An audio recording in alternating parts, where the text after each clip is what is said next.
dream.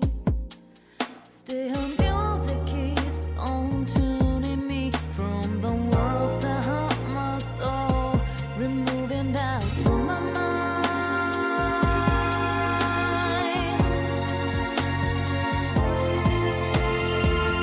Those long days passing by from the door, like late summer days slowly fade away, finding way through the favorite tune, playing all day with my eyes closed. Those long days passing by from the door, like late summer days slowly fade away, finding way through the favorite tune, filling me with those sounds.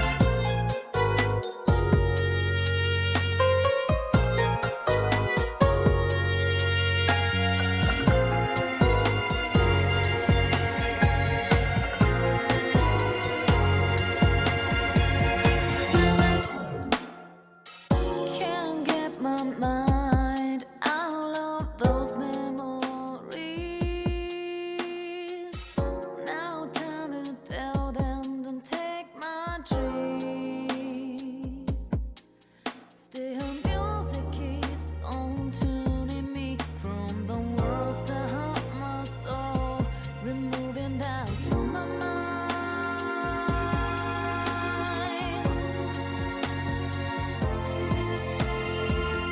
Those long days passing by from the door, like late summer days slowly fade away, finding way through the favorite tune, playing all day with my eyes closed. Those long days passing by from the door, like late summer days slowly fade away, finding way through the favorite tune, filling me with those sounds.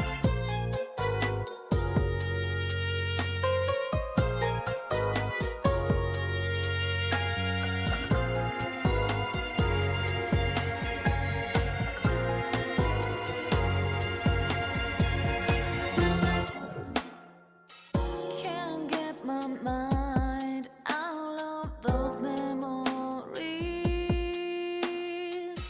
Now time to tell them, don't take my dream.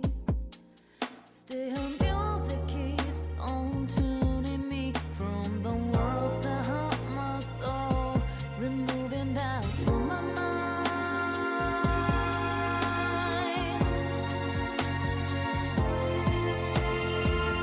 Those long days passing by from the door, like late summer days slowly fade away, finding way through the favorite tune, playing all day with my eyes closed. Those long days passing by from the door, like late summer days slowly fade away, finding way through the favorite tune, filling me with those sounds.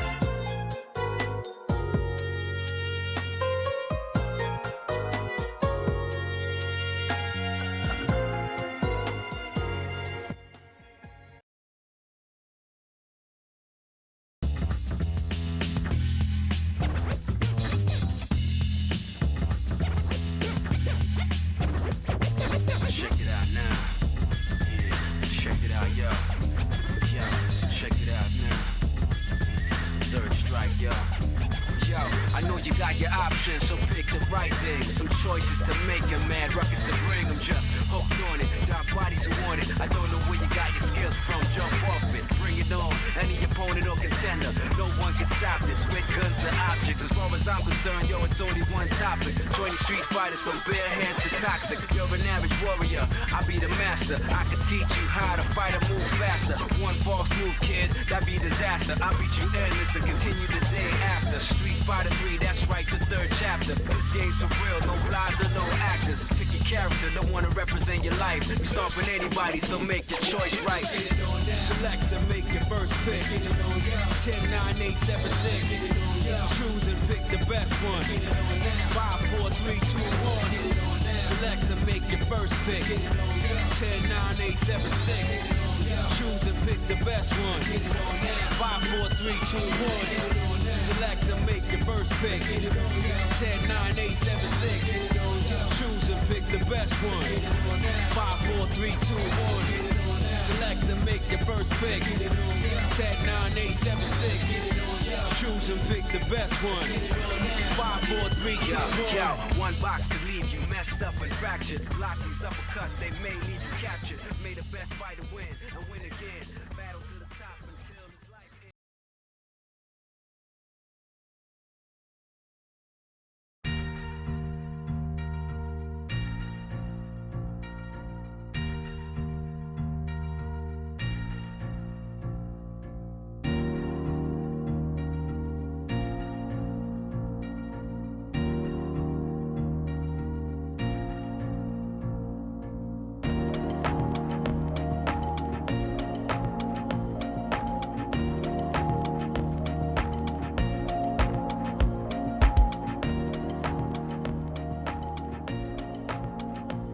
What's goody?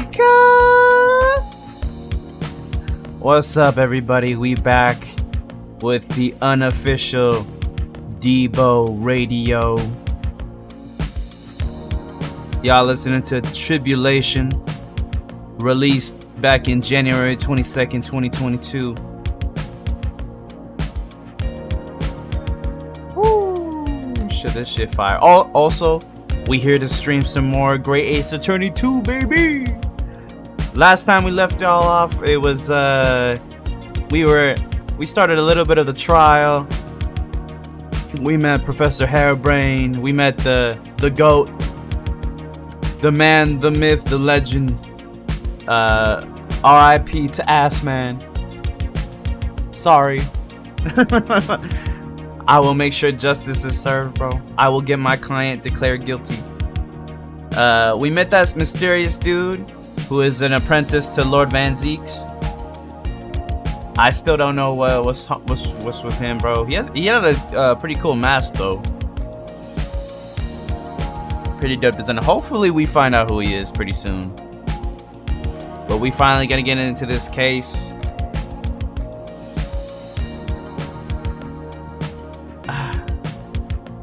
Oh my god, it's on fire, bro.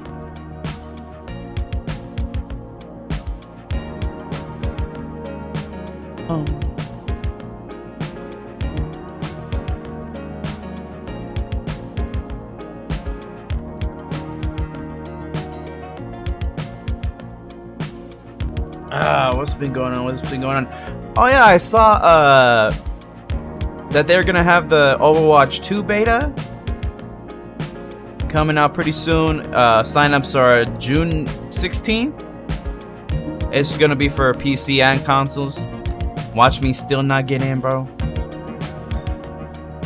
Please, and watch Jay be the only one who gets in again.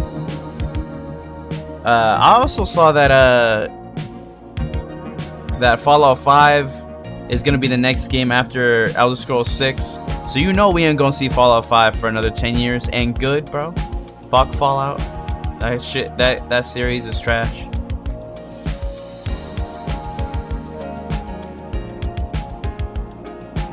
What else have we been doing? Oh man, I didn't actually see this. The Overwatch 2 beta, the signups are on the 16th, but it officially starts on the 28th. Let's go. So by the time we get back, bro, hopefully I can get in. Play that bitch. Oh look, Dead Guys gets more content for Halo than Halo Infinite. That's crazy. How did Fall Guys get more content? I have no idea. That shit's insane. What's good, everybody? That shit is insane. Fucking Dead Guys, bro.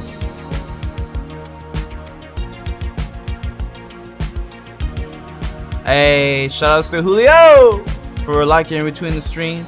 Shoutouts to the DC Podcast Twitter as well. Alright.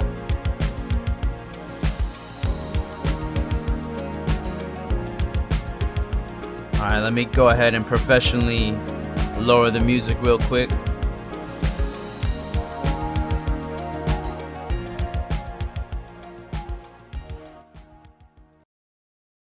There we go, there we go. Alright, let's start up the greatest attorney. With that 60 frames per second, baby!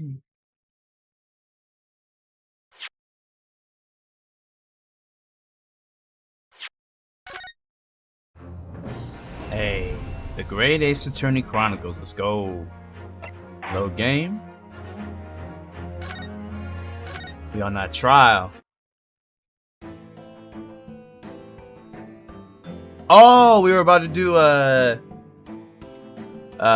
witness testimonies.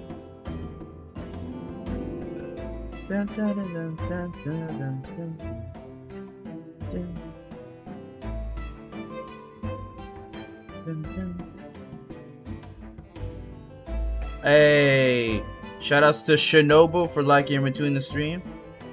Appreciate you, appreciate you. Let me get my voice acting shit ready.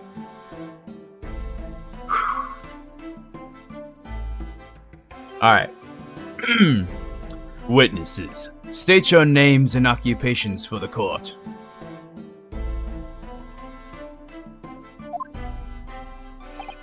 Oh, I forgot it's Gregson and Hairbrain. Yes, sir. Tobias Gregson, Detective Inspector at Scotland Yard's Homicide Division. I was on duty at the demonstration on the day in question and in charge of the following investigation. Hairbrain. Albert Hairbrain, scientist. You were born in England but have been carrying out research in Germany in recent years, correct? Yes, that's right. After graduating from university here in Britain, I went to work in Germany. I made an amazing discovery, which is what brought me back. I had to demonstrate my incredible hypothesis at the Great Exhibition. What you demonstrated was incredible, alright? An incredible explosion. But the science! The science was a success! The instantaneous kinesis worked! Hey bro, but Ass Man died though? R.I.P. Everyone saw it. They must have done. Yes, there was a terrible accident, but the demonstration of my hypothesis was a success. Well, that much is undeniable. As shown in the photograph taken by the forensic investigation team.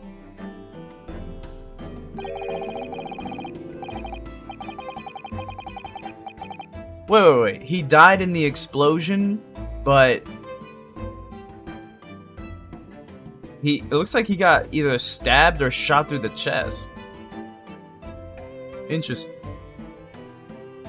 This was taken inside the Crystal Tower, I take it. The centerpiece of the exhibition, no less. That's right, my lord. Seems the victim rammed straight into it. I see. Very well, submit the photograph as evidence. A photographic print of the victim taken after he ostensibly been beamed to the Crystal Tower. It shows an apparent stab wound. Okay, so he was stabbed. Then how? Why are they blaming this on the experiment? That bitch blew up. How did he get stabbed? As the courts heard, the victim of the incident was Mr. Odie Assman. There have been a number of allegations made against the man, but putting them aside for the time being. It was the man who financed the research for the experiment and the demonstration itself. I see.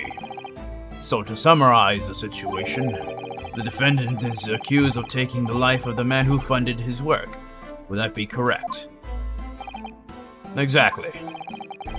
But couldn't it be that the explosion was caused by some malfunction in the apparatus used for the demonstration? That's right, that must be it! My splendid machine! My poor splendid machine! You saw it yesterday, didn't you? We can't even examine the wreckage thanks to the special dispensation for scientific equipment. Damn, bro, they gotta have a smaller fucking name for that act. What? The wreckage? The wreckage? I mean, it exploded, Hairbrain? Well, that being the case, how can the facts be established? How can it possibly be determined whether this was an accident or a deliberate and malicious act? Extremely simple, my lord. I beg your pardon. Isn't that right, witness? What? Sorry, me? No, your neighbor. Yes, sir. It was murder. Plain and simple.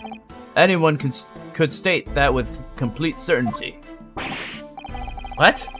How can you possibly think that? Thank you, Inspector. I think we had better proceed to formal testimony. You will explain to the court on what grounds you claim this experiment to have been a front for murder.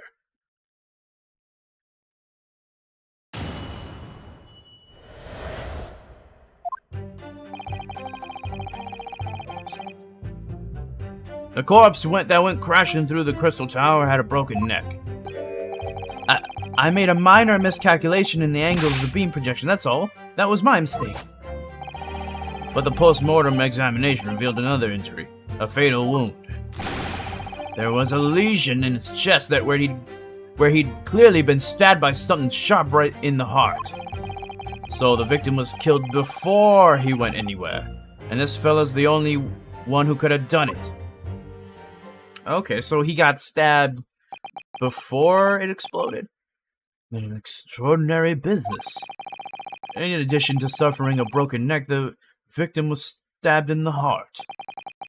Information I would really like. Information I would really like to have heard from someone other than the judge. Jesus Christ. The coroner says death would have been all but instant from a wound like that. You could say, in fact, that the victim was killed twice by the accused. No, no, and no! That couldn't be further from the truth. I have here the experiment plan document that was submitted to the security team. The victim stood himself inside something called the bird cage, ready to be beamed instantly.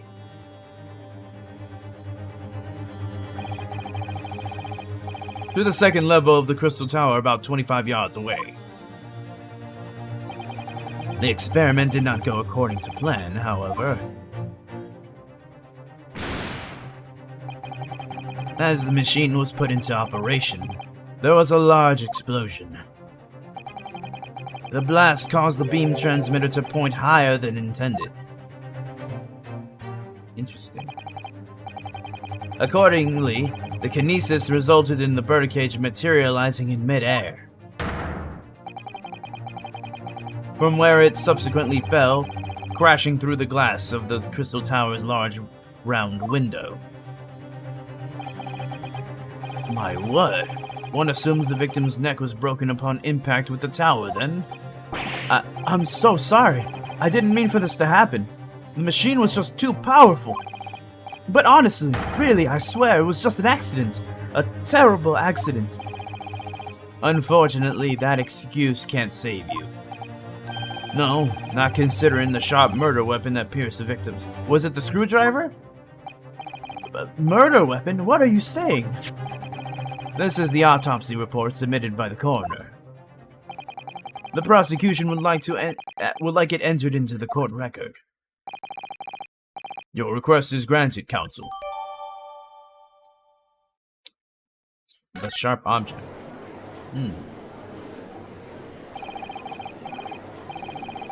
I was there in person, you know. I saw the whole ludicrous performance. And the only other person on stage with Mr. Assman was that disgraceful excuse for a scientist. Then really, by all accounts, it must have been him. Hush. Hard to think otherwise, really. Jesus Christ. Very well, counsel for the defense. Proceed with the cross-examination, please. Oh, yes, my lord. I need to focus here. Damn! It's been a while.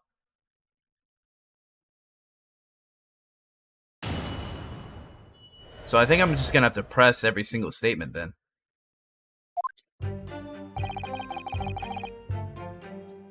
I didn't see... What's my evidence, actually? Piece of green clothing. Scorch marks at the end. It looks like layers of a thick canvas with a thick rubber lining of sorts. I've never seen anything like it before, but applying Mr. Sholmes' methods, you might deduce it was part of a raincoat worn by someone who really didn't want to get wet. And the charring must have occurred when the person was struck by lightning. Or maybe not. Interesting.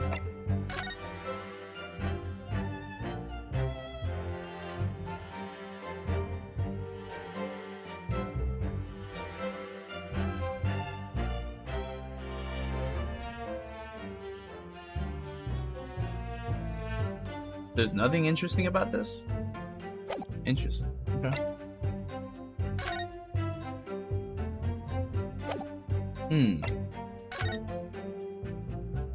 Odie asked man. 40, damn, he died at 47. That's crazy. Too young.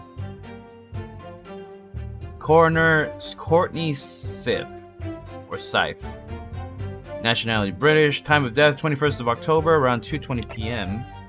Cause of death, hemorrhage of a wound to the chest that pierced the heart and inflicted by a sharp implement.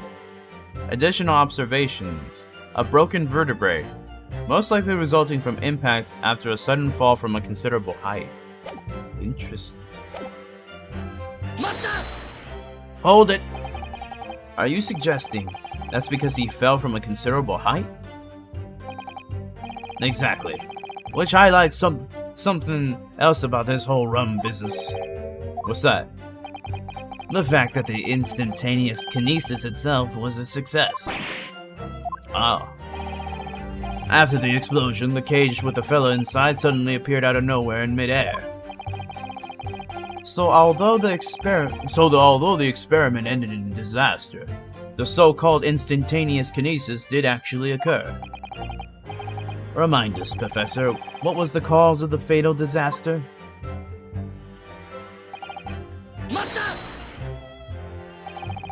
So the angle of projection is critical, is it?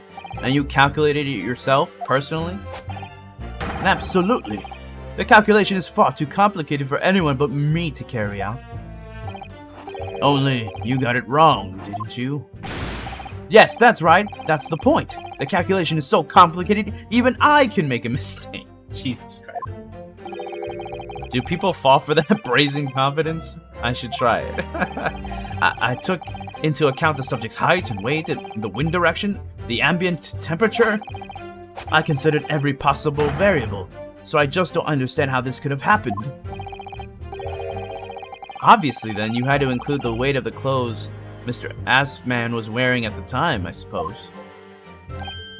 Ah. Crackling comments! The answer should have been 3!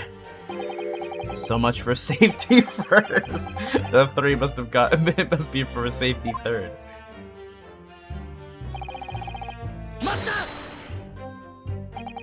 Another fatal injury, you say? That doesn't make any sense. I didn't think I'd have to spell this out, but here we go. Just because there were 2 fatal wounds doesn't mean I'm saying the victim had 2 lives to lose, does it? 2, right? Obviously, at first, we thought the bloke had died due to his spine snapping in half as well. But you're saying that's not the case. You'll get your answer once I'm finished with my fish and chips, if you don't keep butting in every few seconds. But we all know that's a bottomless bag. The victim plummeted 30 feet into a glass tower. It would be reasonable to assume that that was the cause of death. Right. That's what we all thought, but it was a red herring, wasn't it?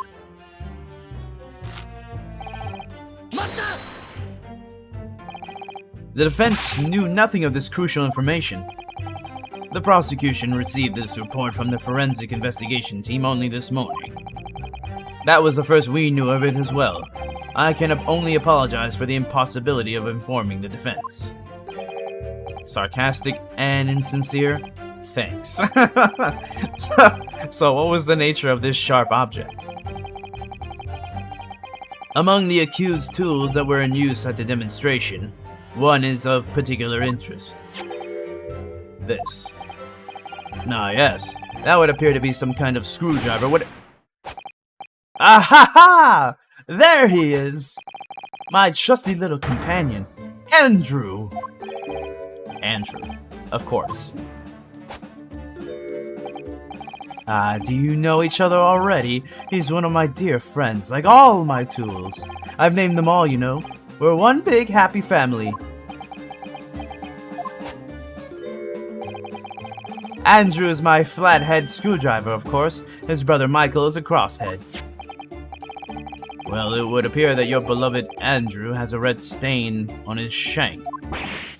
That isn't... It's blood. Beyond all reasonable doubt.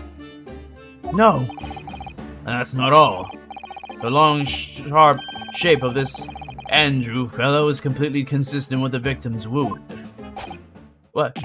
What? Order, order! The court will enter this friend of the defendant as evidence. God damn it.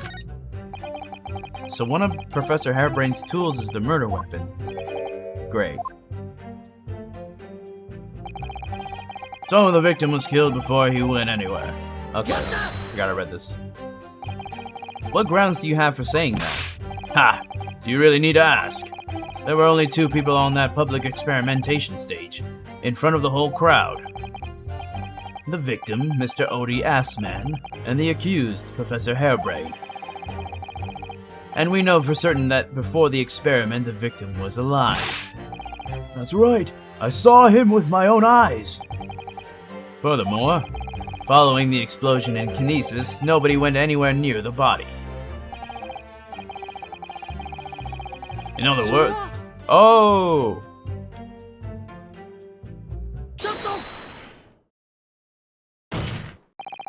Professor Harebrain, do you have some information that may be relevant here?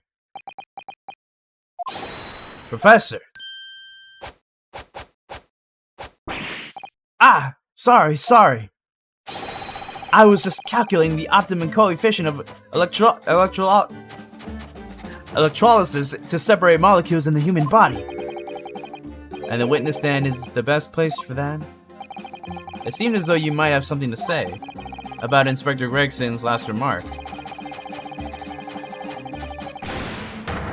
Yes, that's right, of course. He just said that nobody else could have done it, didn't he?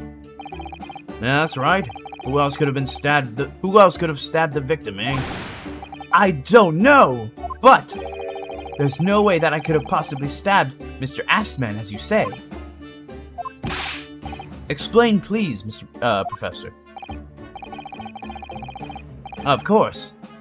This cold-hearted policeman may not be aware, I suppose, but humans are warm-blooded mammals with blood running continuously through their veins. I had heard. Then surely, you see, if I'd plunged something the size of Andrew into the man's chest, the whole stage would have been a bloodbath. No, a blood-swimming pool. But thousands of Londoners were watching me at the time, and yet not one of them claims to have seen a swimming pool of blood.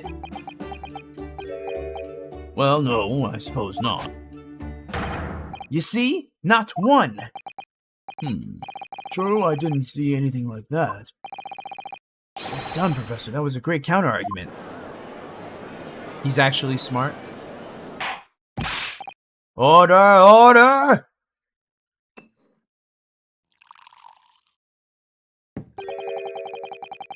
Pray forgive the discourtesy if I savor a drop of my hallowed chalice to accompany my old friends adducing. Here's to you, Albert. Oh, you're too kind, Parrot. But I'm really not a patch on you. Damn. No, you're not. No? You've neglected to mention one crucial possibility. I have. A particular situation in which very little bleeding would result from a stab wound. Ah, of course. Inspector, enlighten the court, please. Yes, sir. Where are they going with this? Very well. You will amend your formal testimony now, Inspector Gregson.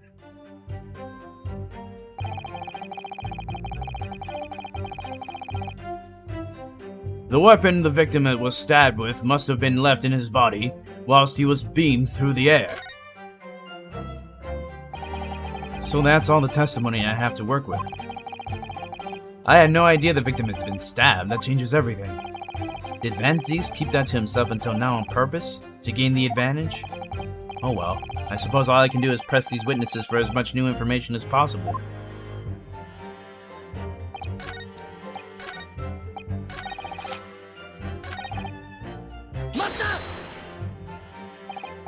Why would you think that, Inspector? With any wound, it's only when you pull the weapon out that profuse bleeding occurs. Whilst it's still lodged in the body, it acts as a stopper of sorts, for want of a better word. I see. You don't need a medical degree to be aware of this fact. It's common knowledge for any investigator. Ugh. Where's Susato-san when you need her? If you ask me, this bloke masked what he was doing from view with his body before stabbing Assman in the chest. Then he beamed the victim off the stage with his fancy device, the screwdriver still where he planted it. I would never do such a thing, not to my precious tools. I would never use them for such dirty work. You only use tools for their intended purpose. That's common knowledge for any scientist. The fact remains, the lack of blood at the scene can easily be explained, as the prosecution has demonstrated. So that's all the testimony I have to work with. I had no idea the victim had been stabbed. It changes everything.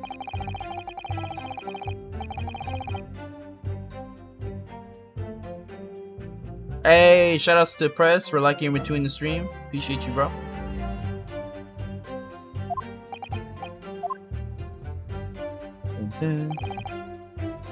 So I must have something.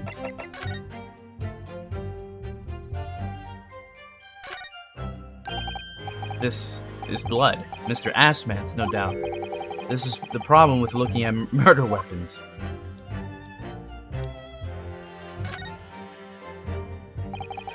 I've seen this unusually shaped handle before. It's the same screwdriver that was lodged in the grill on the floor of the kinesis machine. Which could be important for information, so I should definitely make a note of it.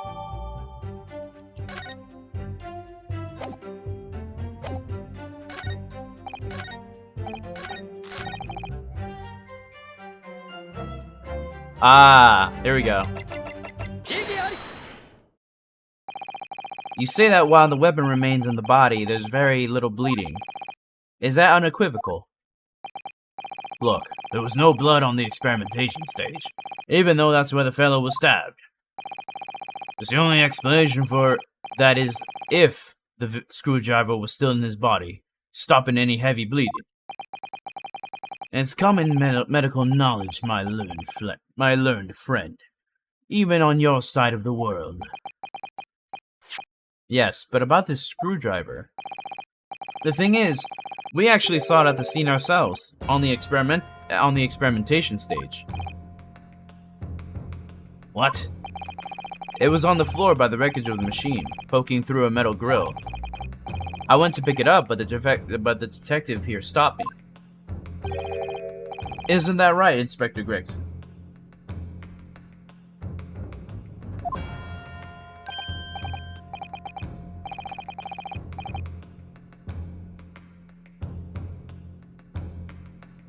Well, now that you come to mention it, yes. Inspector, are we to understand that you permitted the defense counsel to investigate? That you contravened the Special Dispensation for Scientific Equipment Act? Oh, no, not at all. I wouldn't do that. I just let him look, nothing more. I was very clear he wasn't to touch a thing. Yes, that's true. This screwdriver was in plain sight on the stage. But it shouldn't have been, should it? What are you getting at? If this tool had still been in the victim's body when the victim was beamed away by the machine, then it shouldn't have still been on the stage. That's right. It should have been beamed across to the Crystal Tower along with Mr. Assman, and been found still lodged in the victim's chest. Ugh.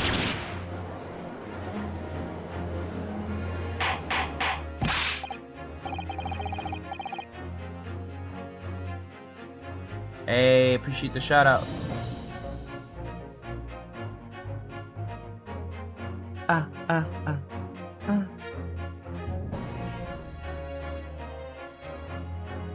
Hey. Oh shit.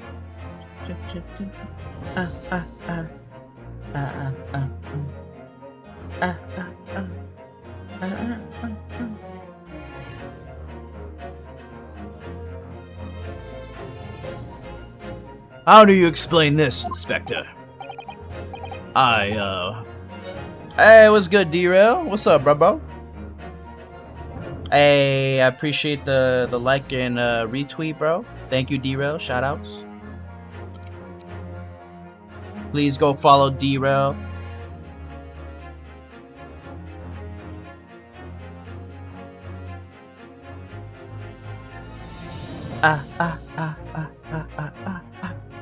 I don't, Looks as though everything that the victim had on his person moved with him when he was beamed.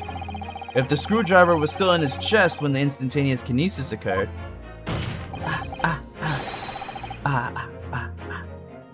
My dick is so hard right now. Obviously, that should have been beamed to the destination as well. This is a strange situation. Even though people are saying that this instantaneous kinesis is a scientific impossibility, we're still basing arguments on the assumption that it did actually take place. Alright, time to tighten the screws here. My lord, if the prosecution is unable to explain this inconsistency in its argument, we can only conclude that the testimony given in support cannot be relied upon. Lord Van Zeek's stomach. Aw, shit. Aw, don't tell me. Not the professor. This idiot, bro. Are you gonna... Do you have something to say, witness? Yes, I knew it. It bears out. The equations hold. Mr. Naruhodo, don't worry! About what? Without delving into the details, there is no inconsistency. What? Even if Andrew had been lodged into Mr. Assman's chest, my trusty tool wouldn't have moved. Andrew remaining on the stage is consistent with my calculations. What? This idiot is explaining. Oh my god. Damn, he threw the bottle already? It would seem your illusions have been shattered. Clearly, we should hear the accused's explanation. Or should I say, this brilliant scientist's explanation. Just when I'd found an inconsistency in the prosecution's argument. Scientists. Very well, the defendant will testify again. Provide us with a scientific explanation as to why the inconsistency asserted by the defense fails to hold. In the name of Apollo, I will, my lord.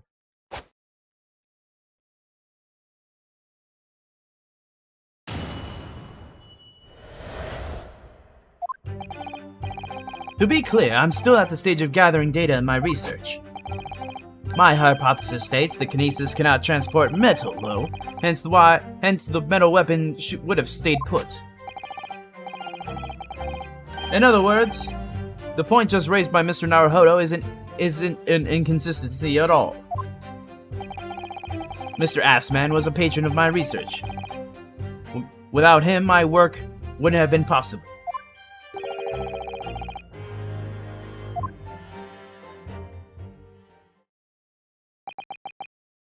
Oh, hold on, I missed the last part.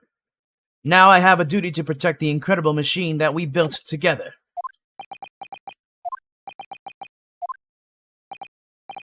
So, the thrust of your testimony, Professor, is that based upon his hypothesis, metal objects cannot be moved by this method of instantaneous kinesis. In other words, since the screwdriver is made of metal, even if it remained lodged in the victim's chest, its subsequent discovery on the stage despite the victim being found elsewhere is not an inconsistency. And therefore, explain in English, please. And therefore, Professor Albert Harebrain could still have been the killer. My great hypothesis holds, you see, this fucking idiot, bro. We had to make the cage used to contain the subject from wood for that very reason. I was not addressing you, witness. Professor Harebrain? Yes. Whose side are you on here? I don't take sides, Mr. Naruhodo. No. My only interest lies in upholding my hypothesis. I'm a scientist, after all. Is he working for us or against us? It's very hard to tell. Let's see how you cross-examine this testimony, my Nipponese friend. Yes, fire away, Mr. Naruhodo. Hey, shout outs to the DC podcast for shouting the stream out. Appreciate you. And FB for liking in between the stream. Thank you, FB.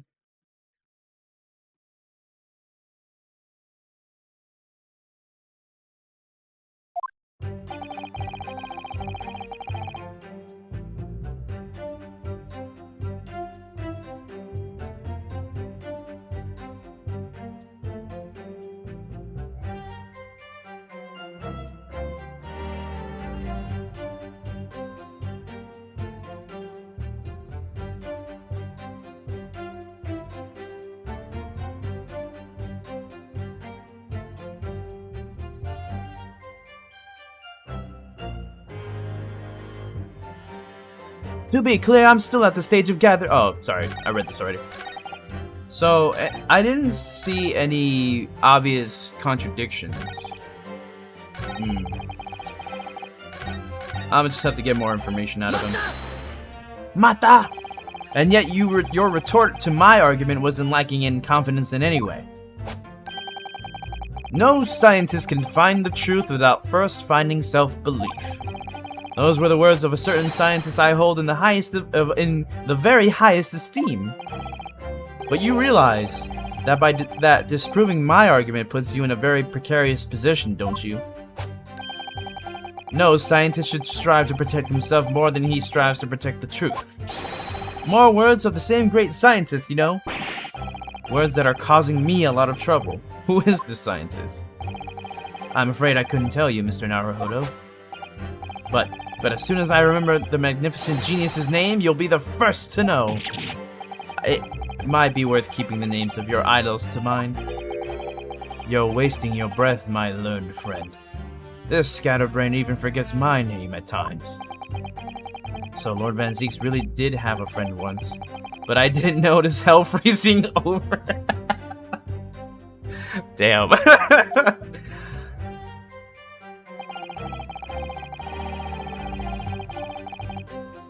okay, I read that. Mata! Your hypothesis states it, so this isn't proven then.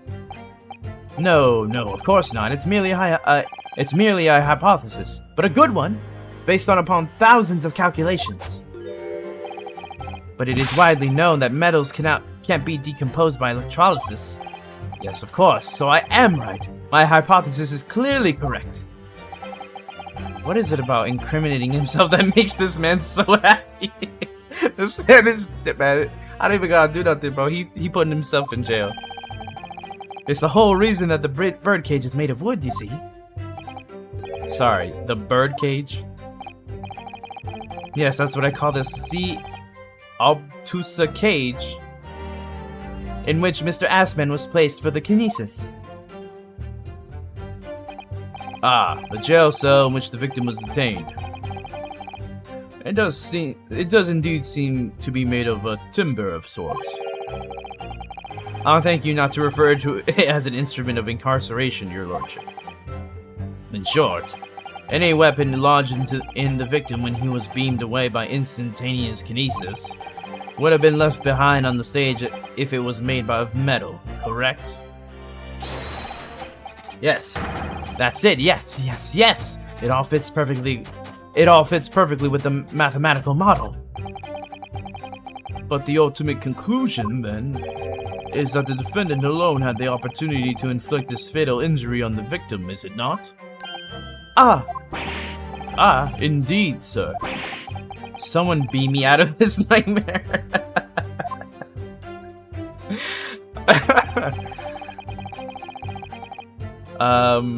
So, let me look at the picture. Wait, but isn't this metal, though? His eyeglasses?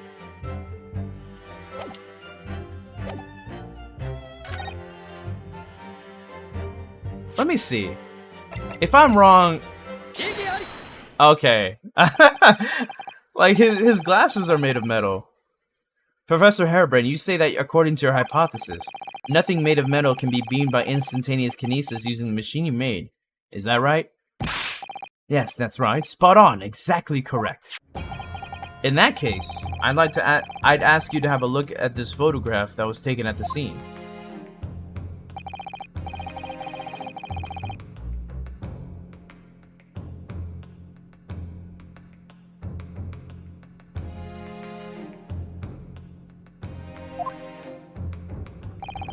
You can clearly see that Mr. Assman is wearing a pair of spectacles with a metal rim.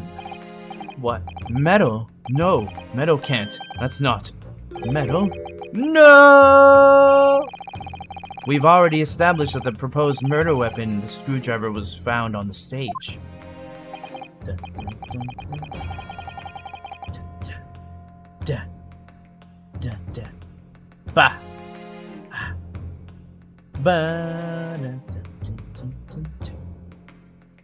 However, if your hypothesis correctly predicted that outcome, it should have also predicted that the metal-rimmed spectacles would be found in the same place. My dick is hard right now. My hypothesis! My hypothesis! Professor Harebrain, this isn't easy for me to say, but your hypothesis is clearly flawed.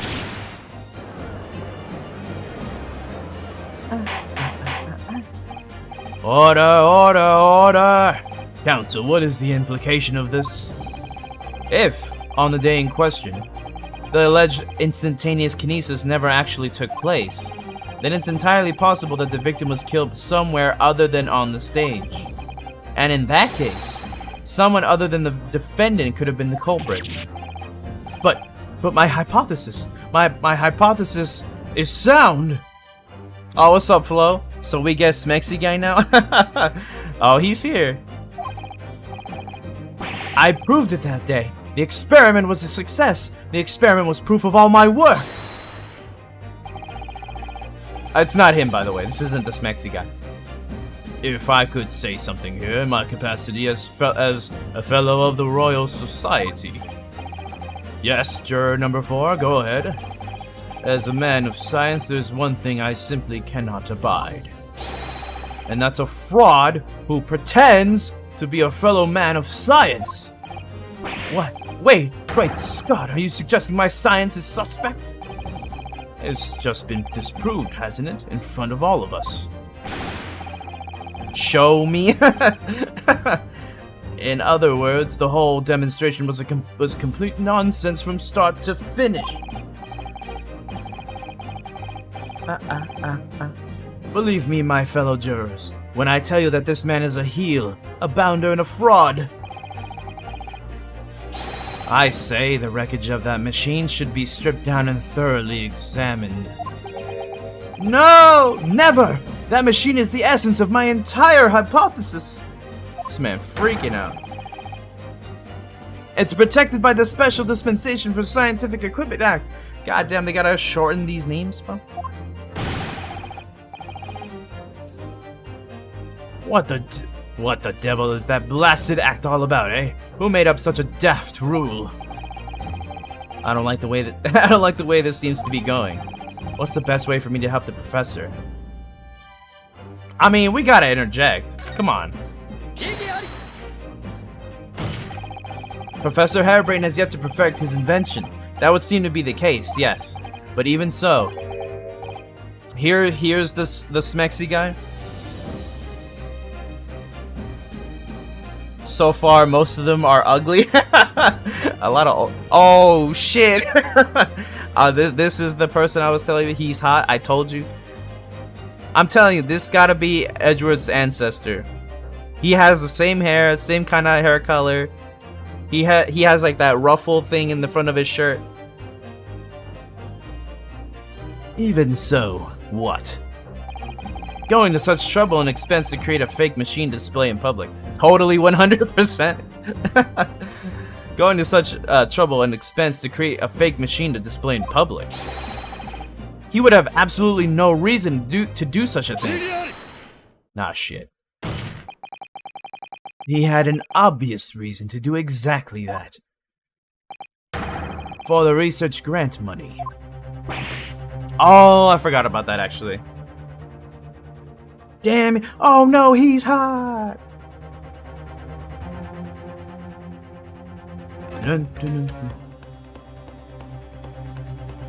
Ah. If the government was foolish enough to have deemed the man's ridiculous notion plausible, yeah, this man really ugly. He and his conspirators would have received a handsome sum indeed. Conspirators? Another waifu. William says that this is his waifu. Oh no, he's hot! What would that be the value of such grant? Oh, what would be the value of such a grant? 10 pounds? You're an order of magnitude out, madam. 500 pounds a year. A year? God damn. Oh, Totally worth it, not gonna lie, waiting a day. You could live handsome with that much for years. The society's noticed an increase in bogus public demonstrations in the field of science recently. And plenty of scientists arguing with each other to get the largest slice of the funding cake. People's greed is plenty motive enough for murder, I assure you. That is true. That is definitely true. No, no, no! I haven't deceived anyone, least of all the government. You should. My hypothesis is sound. The science is sound. Please, you must believe me. I like it when he objects, the music stops. No matter how unbelievable this hypothesis may seem to you, ladies and gentlemen, the fact remains that the victim was transported instantly to the Crystal Tower. Which means that the experiment was my goodness. Take two. Which means that the experiment was a success. Barrack. And therefore, Van Zeeks be like, he's fired. The only person who could have committed this murder is the accused. Barrack. Where did you think he was going with that, Professor Harebrained? Jesus Christ. Where is this heading? I have no idea. My lord, if I may. Yes, Lord Van Zeeks. The prosecution would like to summon in new witnesses to the stand. New witnesses? What would be the nature of their involvement? Professor Harebrained? That's literally his name, yeah. They were spectators of the demonstration at the exhibit. Oh my god, I can't fucking speak. Blah, blah, blah. They were spectators of the demonstration at the exhibition, who were occupying special seats. Eyewitnesses. Very well, the court grants the prosecution's request. I should very much like to hear from eyewitnesses to the incident. Damn, geez, shit. Yeah, you can't get over it. The prosecution's stance is clear. This experiment was no postiche. I believe that's how you say it. The accused killed the financier victim there on the public stage, before the very eyes of the spectators. Now, my learned friend... Oh! Yes?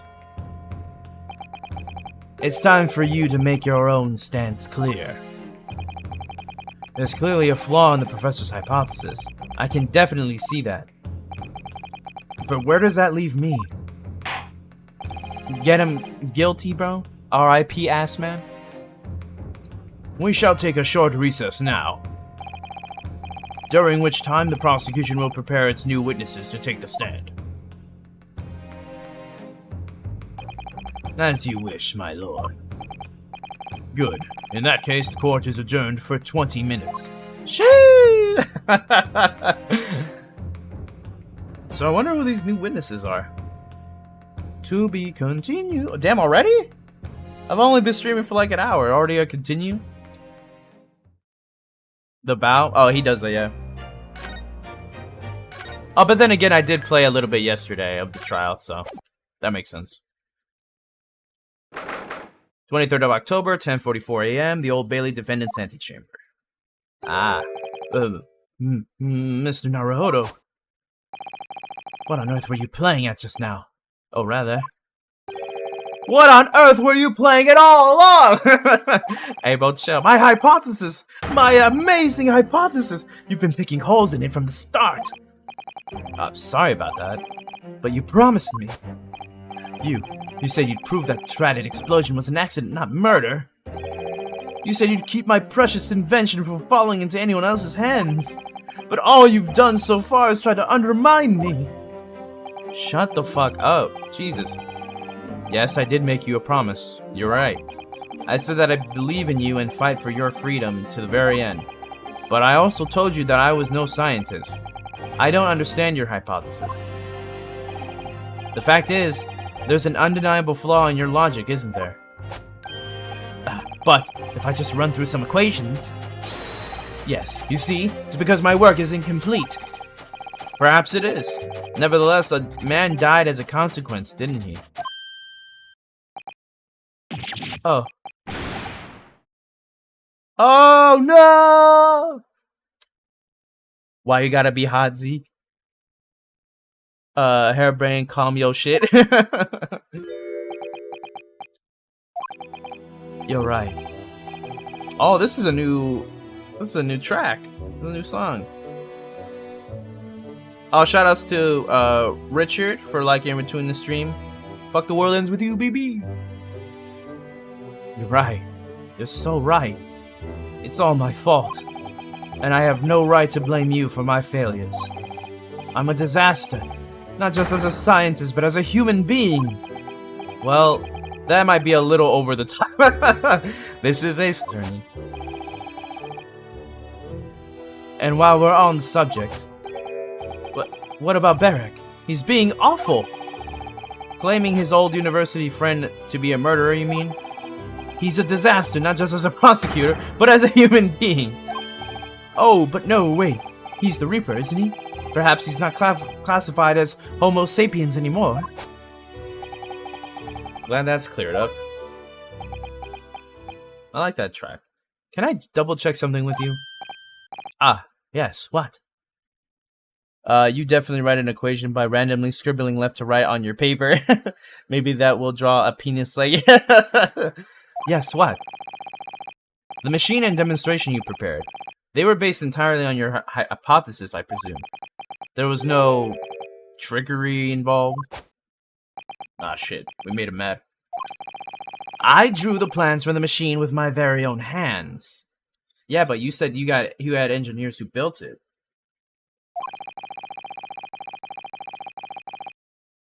Every line was painstakingly drawn with the firm belief that science is the only future. So yes, it's true that my hypothesis hasn't reached maturity yet, but please, Mr. Naruhodo, you must believe in it. Alright, Professor, I understand. Counsel, defendant. The prosecution's witnesses are ready to take the stand. Court is about to be in session again. Make your way into the courtroom, please.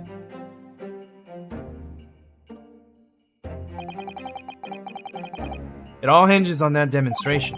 If the professor's hypothesis is sound as he claims, it leaves him as the only person who could possibly have killed the victim.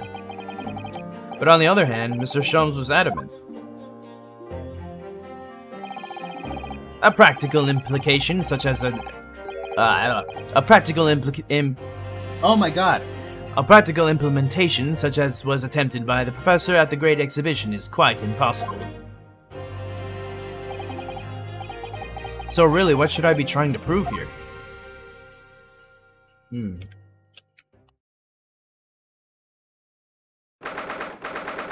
23rd of October, 11 a.m., the Old Bailey courtroom.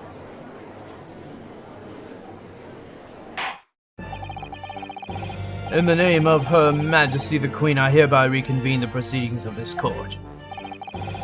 Counsels for the defense and prosecution, are you ready for the new witnesses to testify? The prosecution is ready, my lord. As is the defense, my lord. So, Lord Van Zieks, I believe these next witnesses saw the demonstration on the day in question with their own eyes. Indeed, they did. And as luck would have it, one of them is a police detective. So that the testimony we are about to hear can be considered highly reliable. Perfect. A detective of all people. The prosecution's stance remains unchanged. Though it ended in tragedy, the demonstration on the day in question was scientifically sound. And consequently, the sole person with the opportunity to have committed this act of murder is the only other individual to have been present on the stage at the time, the accused. Thank you, counsel. The prosecution's position is clear. So bring forth your witnesses now. Bailiff, show the witnesses in. The witnesses whose proximity to the incident on the day in question will clarify the truth unequivocally.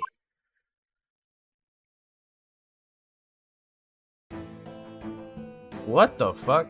Oh, Gina was there?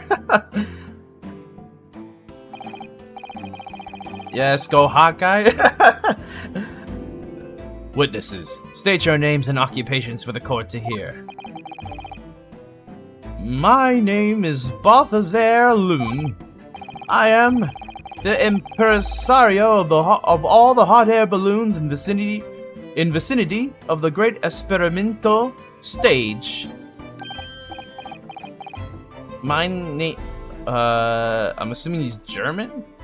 My name is Wilhelm Gottsreich Sigismund Ormst. Oh my god, that is a long ass name. I have come to see the Great I like the woman as well. Oh, Gina? Yeah, she was in the first game. I have come to see the Great Exhibition all the way from my home in Bohemia. Oh!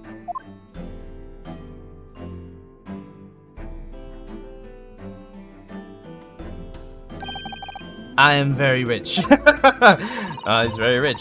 Gina kinda hot, not gonna lie. Inspector Gina Lestrade, Scotland Yard. I'm a great detective. Even Sherlock Sholmes agrees. I was on security detail at the exhibition, and I go up in one of them balloons. It was amazing. Gina. Again.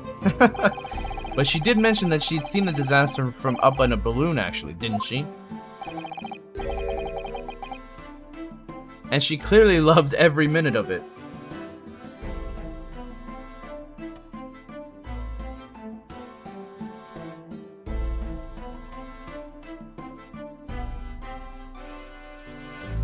Dun, dun, dun.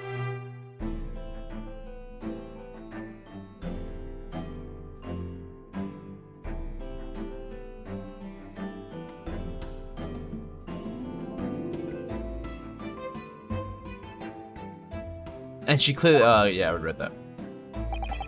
There were 3 balloons flying near the public experimentation stage where the incident occurred. Two of these witnesses were in such balloon at the time and saw the events unfold from the skies above. You make it sound like they were in the clouds. It was only an altitude of circa 60 feet, very low. Well, you can't see nothing if you fly too high, can you? 60 feet, about 18 meters then. Thank you for your introductions. Now, you will give your formal testimony for the court. Kindly describe exactly what you witnessed, especially those of you who had a vantage point above the stage. Gotcha, I gotcha. Alright, this is gonna be tough. It was an incident terrible. I am only grateful that my balloons were not damaged. There's this huge bang from the stage, and then the next second another bang in the sky beside us. And from amidst the smoke, a cage appeared out of nowhere. The cage. It fell from the sky like a stone and crashed into the crystal tower. I didn't get a good look inside the cage, but no one went near it after it crashed into the tower. The judge looks like your best friend's sweet grandfather. A most extraordinary collective account, I must say. Can I just clarify something? There's a detail in the witness's testimony that I've not heard any mention of until now. Specifically, that there were 2 explosions? More precisely, 2 explosions in 2 separate places, yes. So, at the machine, and one near the balloons? When the demonstration began, the balloon carrying the 2 witnesses was around here. There were other balloons in the air nearby at the time, carrying other passengers as well, to be clear. Then, as power was supplied to the machine for the demonstration, the first explosion occurred. The so-called bird cage that contained the victim disappeared from the stage, and a moment later, the second explosion occurred, directly adjacent to the balloon carrying the witnesses. Dun, dun, dun, dun. The birdcage appeared at the site of the explosion, subsequently to plummet down into the crystal tower. I was very surprised. Suddenly a cage appeared before my eyes with a person inside. The blast was very hard, so hard, but I didn't want to miss a thing, so I kept my eyes wide.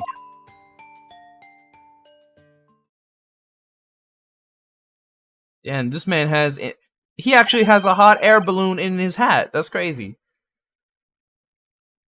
I still have lots of money. Precisely who is this curious infant? I'm told he is a young noble from Bohemian royalty.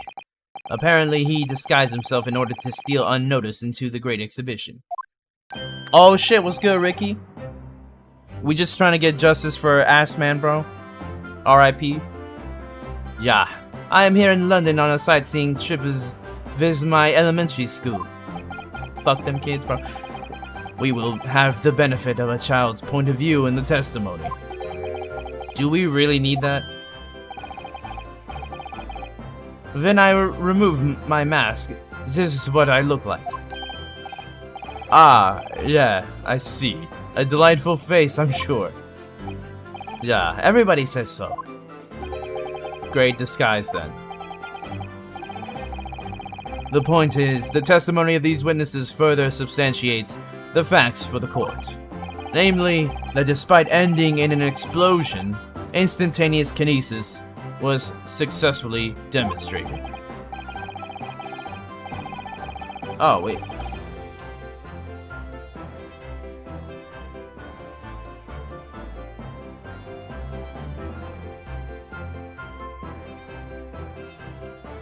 Please go follow a god. And furthermore, that until the arrival of the police, no one approached the crystal tower where the victim fell. Therefore, only the accused, who was with Mr. Assman on the stage, could possibly have committed the murder. Yes, thank you, counsel. The prosecution's views on the matter are quite clear. So, the defense's cross-examination now, please. Yeah, my lord.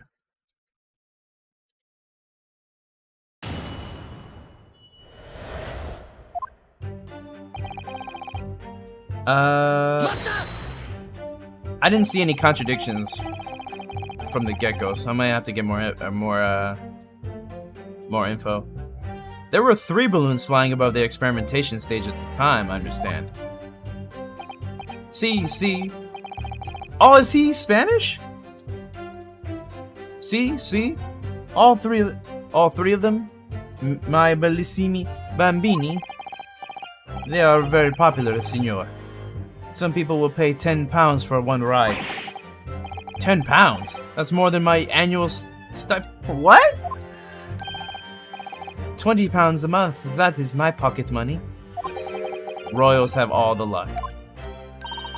I got up there for free. I did. Played the old. I worked for the Majesty's police card. You know. Detectives have all the luck.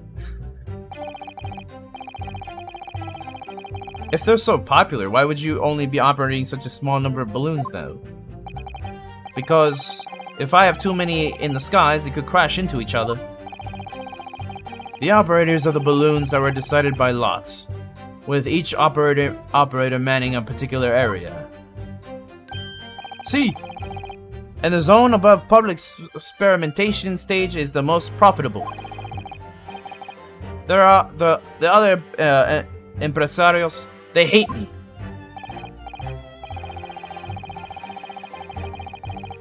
Thank you, witness. I think the court has a clear picture of the arrangements for balloon rides at the exhibition.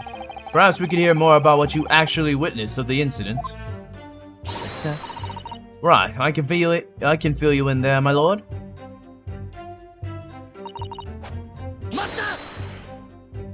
Mata! So you actually saw the accident happen from up in the air. Yep. Isn't it amazing what detectives get to do, eh? I'm telling you, Otto. Being a lawyer is a mug's game. You should join the force and we can go flying together. You know me so well.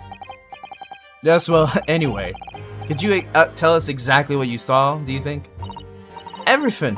We saw everything because we were up above it all. That dodgy Cole climbing into that cage and that dodgy professor pulling all them levers. And that's when it happened. That's when there was that massive bang and the cage disappeared just like that. You are describing the moment the subject's body was decomposed by the electricity, I believe. I didn't know what to make of it. But then there was another bang right in my ear. I looked around and there was a huge fireball. Oh shit. You got something? Master Gotts, does your memory of the day differ? My teacher at elementary schools said that when you meet something for the first time, you should always use their full name. Ah, yes, what was it again? Wilhelm Gottschalk Sigismund Ormstein. Just the 4 names, then? The point is, do you have something to say? Something to add in response to Detective Gina Lestrade's last remark, perhaps? Oi! Get it right, Otto. It's Inspector Lestrade. Why does everyone have a problem with how I address them at the moment? That is not what I saw. Oh? Yeah. There was a second explosion and it was right beside our balloons, that is true. But I'm sure, which is what I said, isn't it? 1 minute there was nothing there, the next a massive explosion. My teacher at elementary school said that when something else is speaking, if you are rude enough to interrupt, you will have the most awful life imaginable. Are all Bohemians brought up to be so full of joy?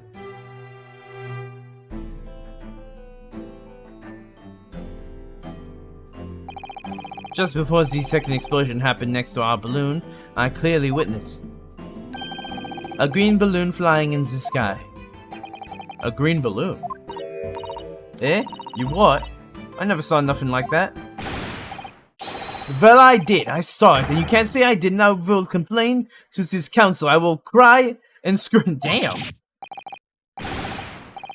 My testimony is the truth. I am Bohemian Prince. You cannot say it's a lie. That is not allowed. Playing the bleating royalty card, are ya? Typical. Says the orphan who likes to remind people she works for Her Majesty's police. In that case, young man... oops. In that case, young man, I must ask you to amend your formal testimony. In the interests of cordial national relations between Great Britain and Bohemia. It was not the sky that exploded. It was a green balloon that was next to ours at the time. The cage, it fell from the sky like a stone and crashed into the crystal tower. I didn't get a good look inside the cage, but no one went near it after it crashed into the tower. Prosecution really is asserting that the demonstration was genuine. But what if it was actually some kind of switch around trick instead? That would mean that the victim was never actually on the stage in the first place. The two explosions would have thrown everyone watching into a panic for sure. I think I need to find out. Okay.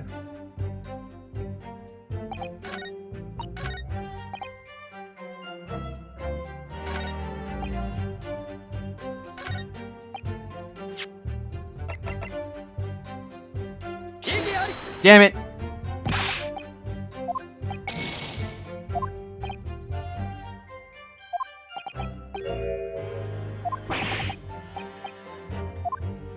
Before he really does send me back home. A green balloon, you say? Are you sure about that? Of course I'm sure. I am a proud Bohemian prince. All these questions are making me boring. I think you mean bored. English is very annoying. The language of my countrymen is far superior. Ragazzo, it is very wrong to lie. Lie? Flying balloons never explode. For the same reason the planets never exploded. It is logical. I mean, planets do explode though? Please tell me that doesn't mean logical. If you insult me, you insult all of Bohemia. My lie. I will have the army come and shoot all of your stupid balloons out of the sky. All of them. Damn.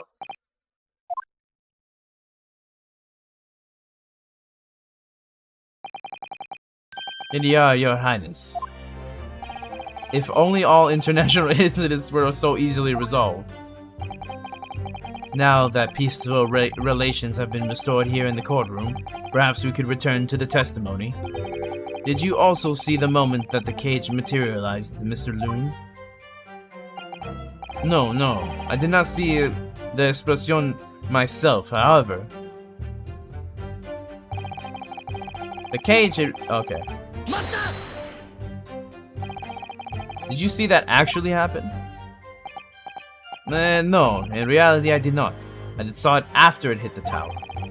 There was a grande confusion around the stage. I ran to see what had happened. I was terrorized by the idea that one of my balloons had crashed. I suppose there are his livelihood. But when I looked up to see the sky, all my precious balloons were still there. I saw it though. I saw it slam into the tower. After all, I'm a detective now. Then tell us what you saw, Inspector Lestrade.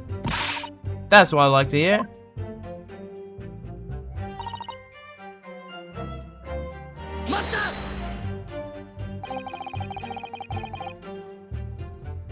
Oof.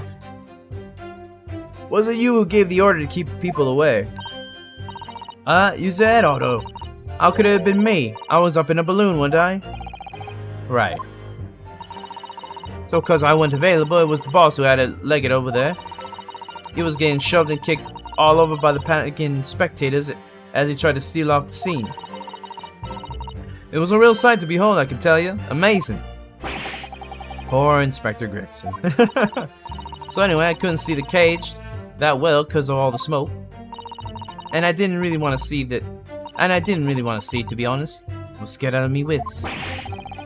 Keep it together, Inspector. Okay.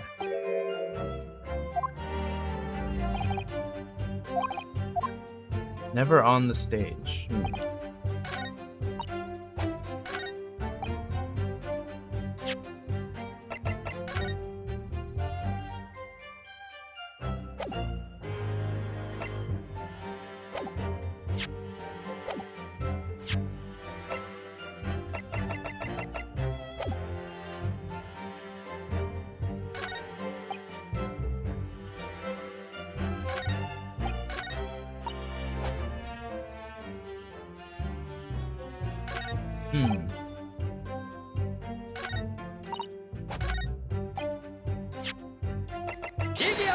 Hey, there we go. Mr. Loon, in your testimony, you said that all 3 of the balloons you had operating at the time were undamaged. See, that is correct. If they had been caught in the explosiones, it would have been terrible. I wonder if you might know what this is. I think it may be. See? Part of a balloon. A burnt piece of all of the fabric of the envelope. Sorry? The envelope? Pardon. That is a large round part of the body which becomes filled with hot air. It is made from very thick fabric lined with rubber. You do not want it to rip when you are in the sky. Just as I thought. This piece of cloth was found near the experimentation stage. In other words, as Master Gotts testified, a green balloon did indeed explode that day. Eh? If all the balloons in the sky above the experimentation belonged to you, Mr. Loon, then your statement that they were all undamaged clearly contradicts the evidence. No! Damn. If a balloon exploded that day, why didn't the man say so? Maybe everyone on board was killed. No. Just having spent a whole £10 for the experience? How awful. Seems to this thing's crashed 50% of the time. The instantaneous kinesis did occur, but after the explosion on the stage, the point of the materialization shifted a location occupied by a balloon, causing the balloon to explode. Yes, eminently plausible. An unfortunate traffic accident, as it were, but it changes nothing about the pertinent facts. I cannot accept. Why not, Mr. Lune? You are suggesting that I'm a liar. That person's died in a balloon incidente. There's no need to get fired up, Mr. Lune. The victim was the sole fatality that day. That's right, and I prove it. Balthazar Lune is not a liar.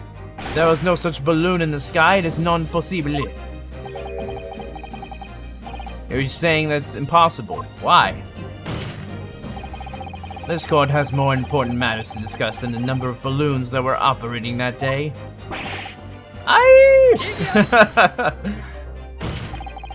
But we can't ignore the fact that nobody appears to have known anything about this other balloon until now. My lord, the defense calls for further testimony from Mr. Lune. I concur. There is clearly more to the truth here than meets the eye. It's imperative that we clear up the issue of this phantom balloon, I feel. Witness, you will give supplementary testimony about the balloons you were operating at the exhibition. Grazie, my lord.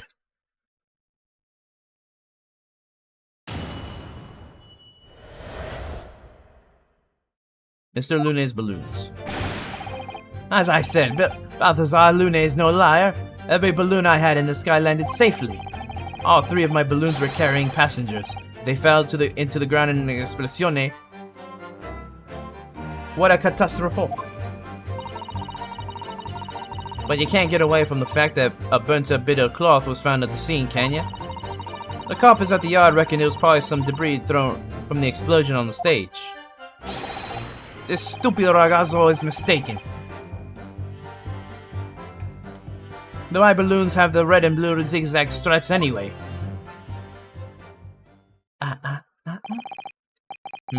So your assertion is that the balloon this child saw was not one belonging to you? Sí, exactamente. If he has seen a balloon in the first place, I do not like the sound of it. It is very bad for business. I have a good mind to sue the land of Bohemia. If you attack us, we will fight back. It will be war. All out war. Oh, hold on, let me get another balloon. What happened to all out war? Mr. Lunade certainly doesn't appear to be lying. But that doesn't change the fact that the testimony and evidence are contradictory here. If the defense is unable to find fault with the witnesses' statements, the court must consider them the truth.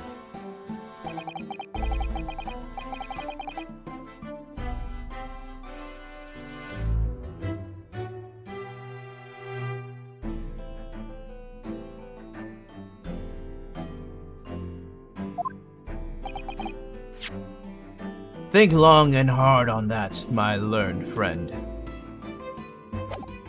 The situation has clearly changed now. I have to get to the bottom of what happened here, no matter what it takes. Counsel, you may now cross-examine the witnesses.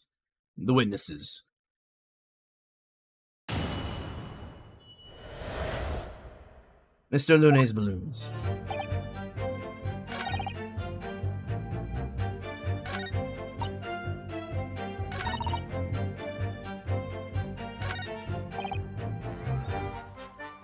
Red and blue stripes anywhere.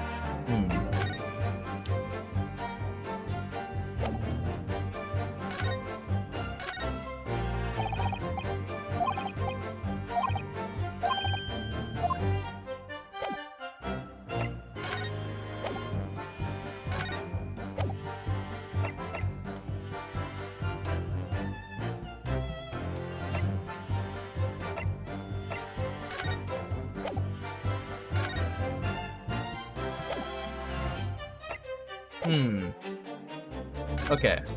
So I'm gonna have to, press right here. I drew Smexy guy? You drew him? You couldn't have just have forgotten one, right? Maybe? Senor. I might not notice if I was given 100 lentils and one was missing. But we are talking about 3 enormous balloons. Do you believe I could make a mistake about something so grande and expensive? With apple juice? I took the liberty of having Inspector Gregson check this gentleman's warehouse. I have the report here. It clearly says a total of 3 balloons. It would appear no mistake has been made then. Surely Miss Lestrade could have been sent for such a menial task. What, me? I'll tell you what I told the boss. East End kids like me can only count up to 2. Damn. Obviously that ain't true, but the boss bought it and said he'd have a go at it himself in that case.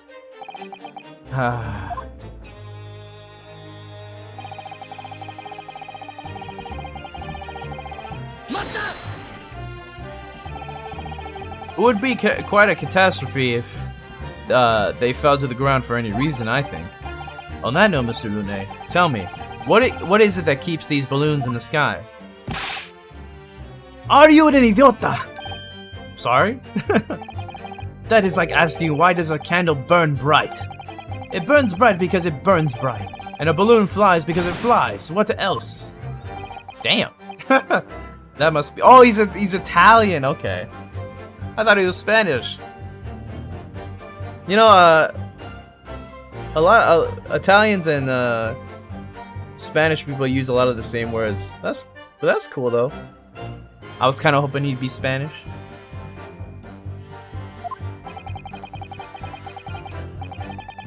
There are 2 types of flying balloons: hot air balloons and gas balloons.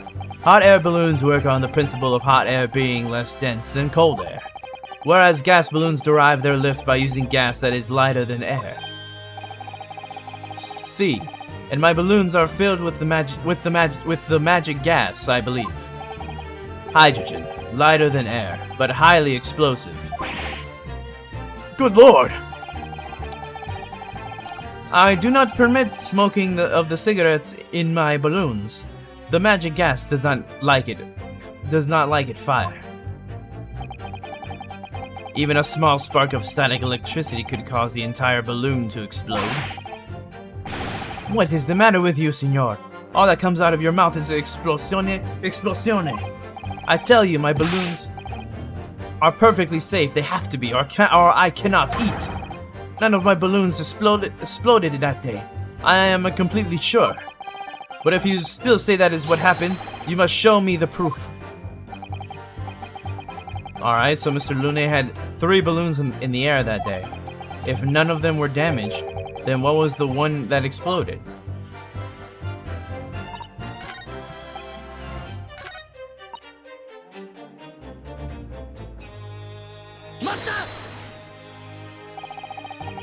I was surprised to find a piece of fabric still at the scene, actually.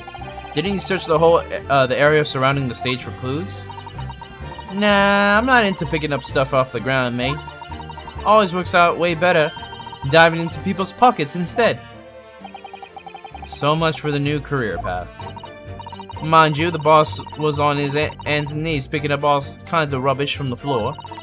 Thing is, though, the cage went crashing into the Crystal Tower, didn't it? So that's where most of the investigating was going on. Even so, I would have thought someone from Scotland Yard would have gathered it up as evidence. Oh, listen to you. You stumble across a bit of balloon and suddenly you're the best investigator in the world. Pardon? Well, you ain't got a badge, have you? Like this one. I could arrest you with this if I wanted to. I wouldn't put it past her. Come to think of it, there was talk of some scorching on the ground at the meeting we had about the investigation.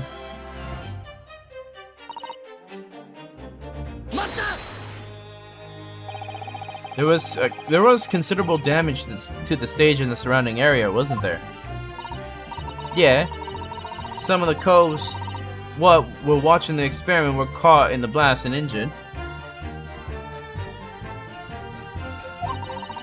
Good job the old contraption didn't keel over, eh? I hadn't even considered that. It seems there was a great panic after the incident occurred. Nevertheless, the police shouldn't have missed a torn piece of the envelope from a balloon. Inspector Gregson can expect repercussions. Like me swiping all his fish and chips, eh? The man's sole pleasure. None of this matters. The scrap of balloon envelope means nothing. Niente. This, okay. You mean the color is wrong? Si, senor. I do not have any green balloons in my warehouse. And yet, a piece of green cloth was found at the scene, and it's unmistakably from a balloon. Well, I do not know how that can be. For the sake of argument, sorry. For the sake of argument, let's say that a green balloon did explode above the stage. You couldn't therefore conclude that it had happened on the day in question. Why not? There have been recreational balloon flights over Hyde Park, operating from before the Great Exhibition.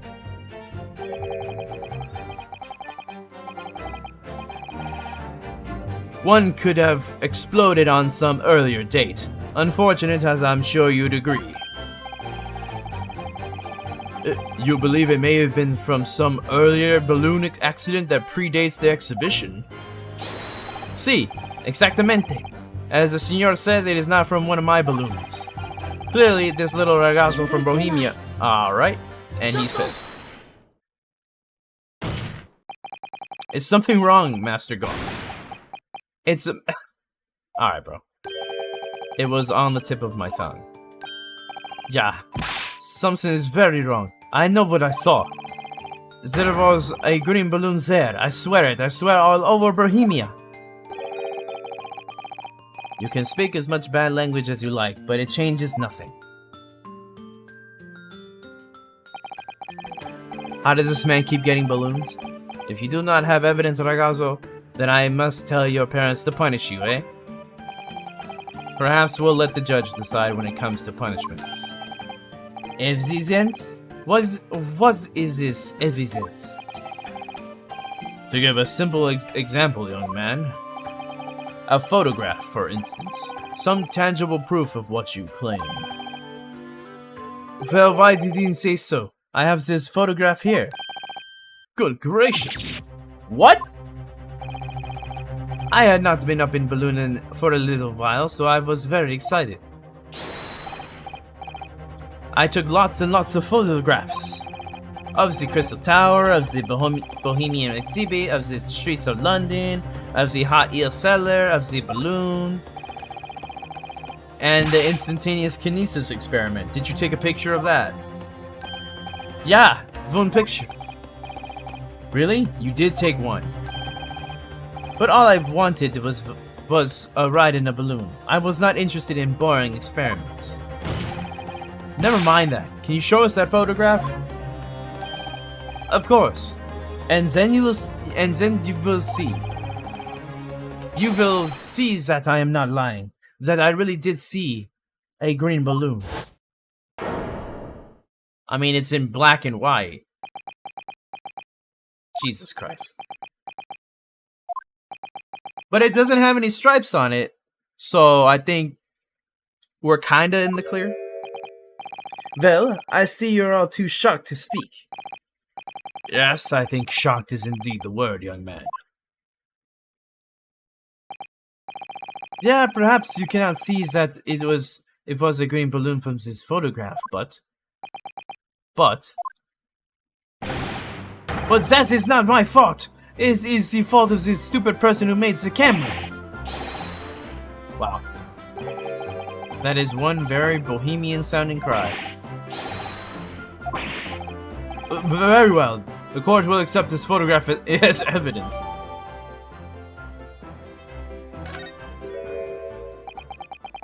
It's not my fault. It's the fault of the person who made the camera.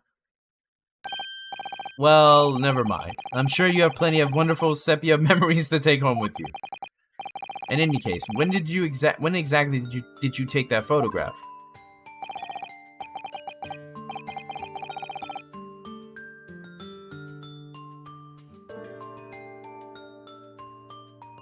Oh, what's up, Will?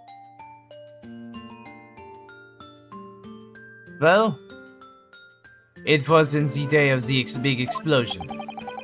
You don't say.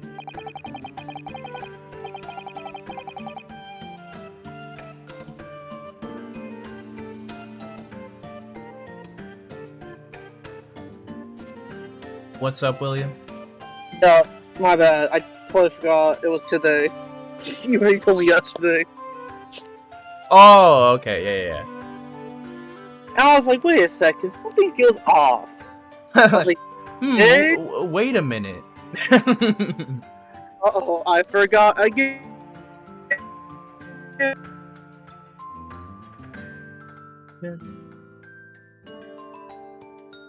I have been disconnected.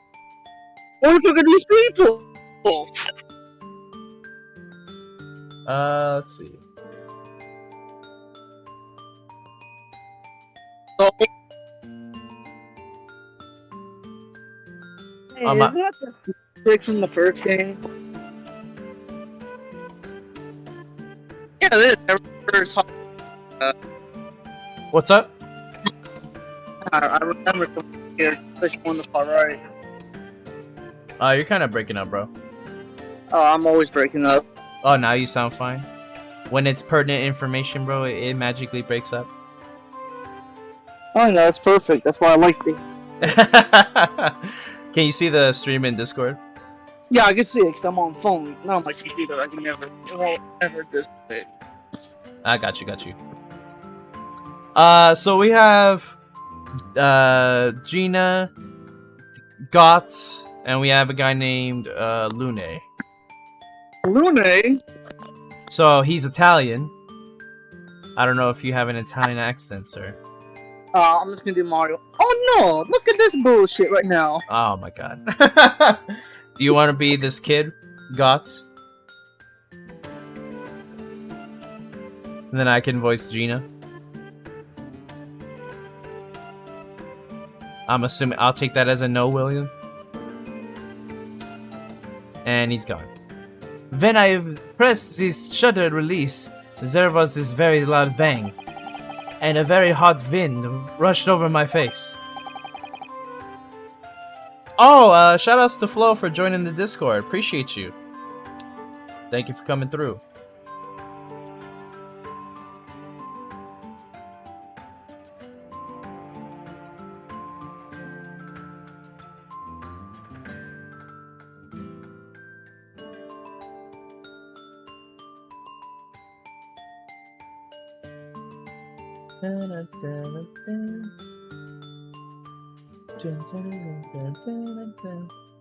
Sorry, my bad. I was just looking at stuff. There we go. That means this photograph was taken a split second before the explosion occurred. well, if you ask me, this black and white photograph changes nothing. I could not give the flying fig. Lovely language you've picked up.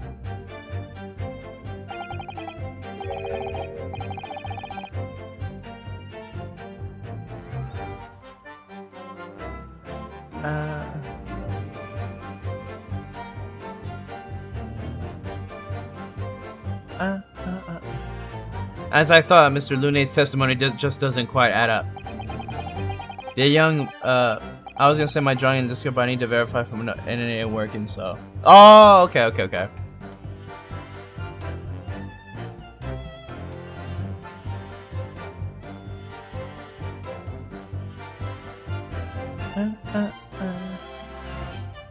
The young bohemian boy claims to have seen another fourth balloon.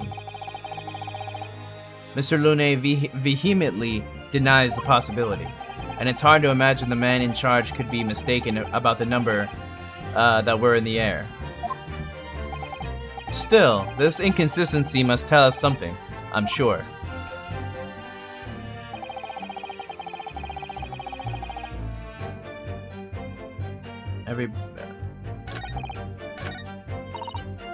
So, let me see. So we got that photograph.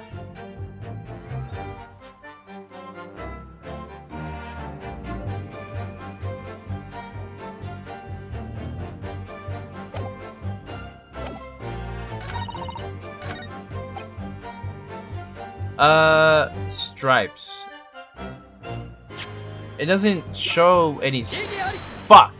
I thought I mean, because even though it's in black and white, you can still see that there's no stripes on it, though. Damn it.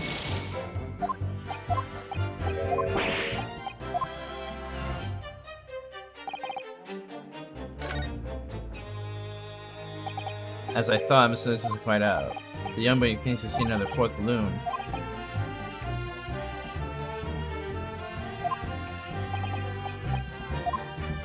I don't understand.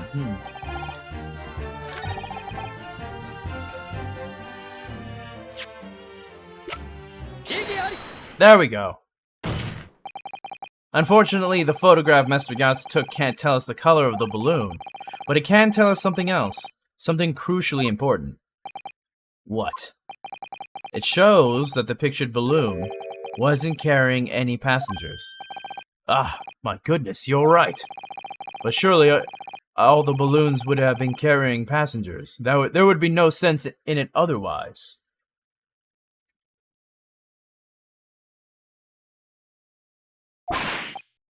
See! They are for pleasure, for seeing the view. My balloons only fly with passengers.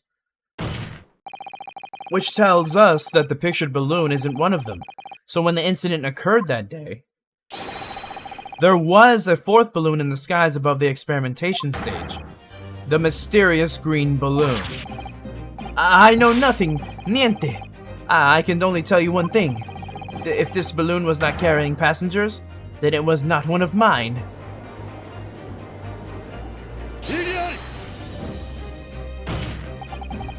There are illegal tradesmen everywhere you care to look. Clearly, one such entrepreneur decided to capitalize on the opportunity presented by the Great Exhibition. and managed to operate a balloon. Oh, never mind. And managed to operate balloon flight. And managed to operate balloon flights on Mr. Lune's patch without him realizing. See, the competition trying to steal my profits. I did not notice because of the experimento that went wrong on the stage. Oh no, he's hot. This fourth balloon exploded at the very same moment Mr. Assman was beamed from the stage below. Alright, so them scraps that fell to the ground after and left them scorch marks, they didn't come from the stage at all. It was bits of the balloon raining down. Because no one was in it, it didn't get no attention. A mysterious fourth balloon carrying no passengers, floating silently over the experimentation stage. This photograph shows us nothing more. A stray balloon carrying no one and operated by some rogue trader. Clearly it has nothing to do with the case. Its relevance does elude me, I must say. The court has seen sufficient evidence and heard ample testimony already. The prosecution calls for this trial to be concluded. I'm surprised none of them are doing what's the term? The knee-jerk reactions, because they're all still undecided. In some of the other cases, like after like the opening statement, they're like, "Oh yeah, guilty, fucking guilty." But here, they're actually like just sitting back, kicking back, and listening. I like that. Really? Have we really got to the truth yet? No, I can't let this opportunity slip away. The jurors' minds are made up, and not in our favor. What else can this photograph tell us? Is there nothing more we can learn from it? Shit. There's more? Ladies and gentlemen of the jury, wait. Please don't give your decisions yet. The photograph from Mr. Gotts may well be hiding one more vital clue. What's that? A vital clue. We're well past the point of mere possibilities. It's time for definitives now, so tell the court. What exactly does this alleged clue in the photograph prove? Cause of the explosion?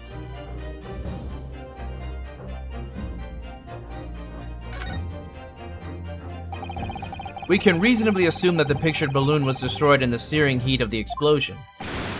Yeah, that's right, sir. It was not my fault. Evidently, because the bird cage from the kinesis machine materialized in the sky where it had been flying. And the balloon, being filled with flammable hydrogen, instantly and explosively ignited. No, that's not what happened. What? It would appear that this photograph requires closer examination. Counsel for the defense, you will highlight the location of this alleged clue in the photograph for the court. Of course, my lord. If you look closely, it's plain enough to see, and what's shown is linked to another piece of evidence we have. In a way, that leads to an unbelievable conclusion.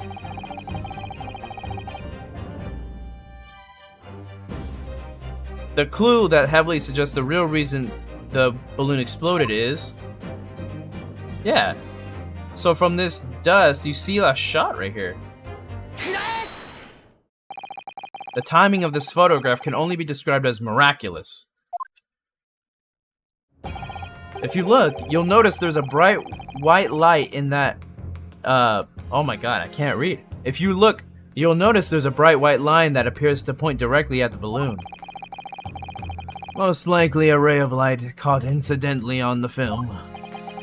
I'm afraid I can see nothing of the sort. If you look with a magnifying glass, my lord, it becomes clear what the nature of this bright line really is.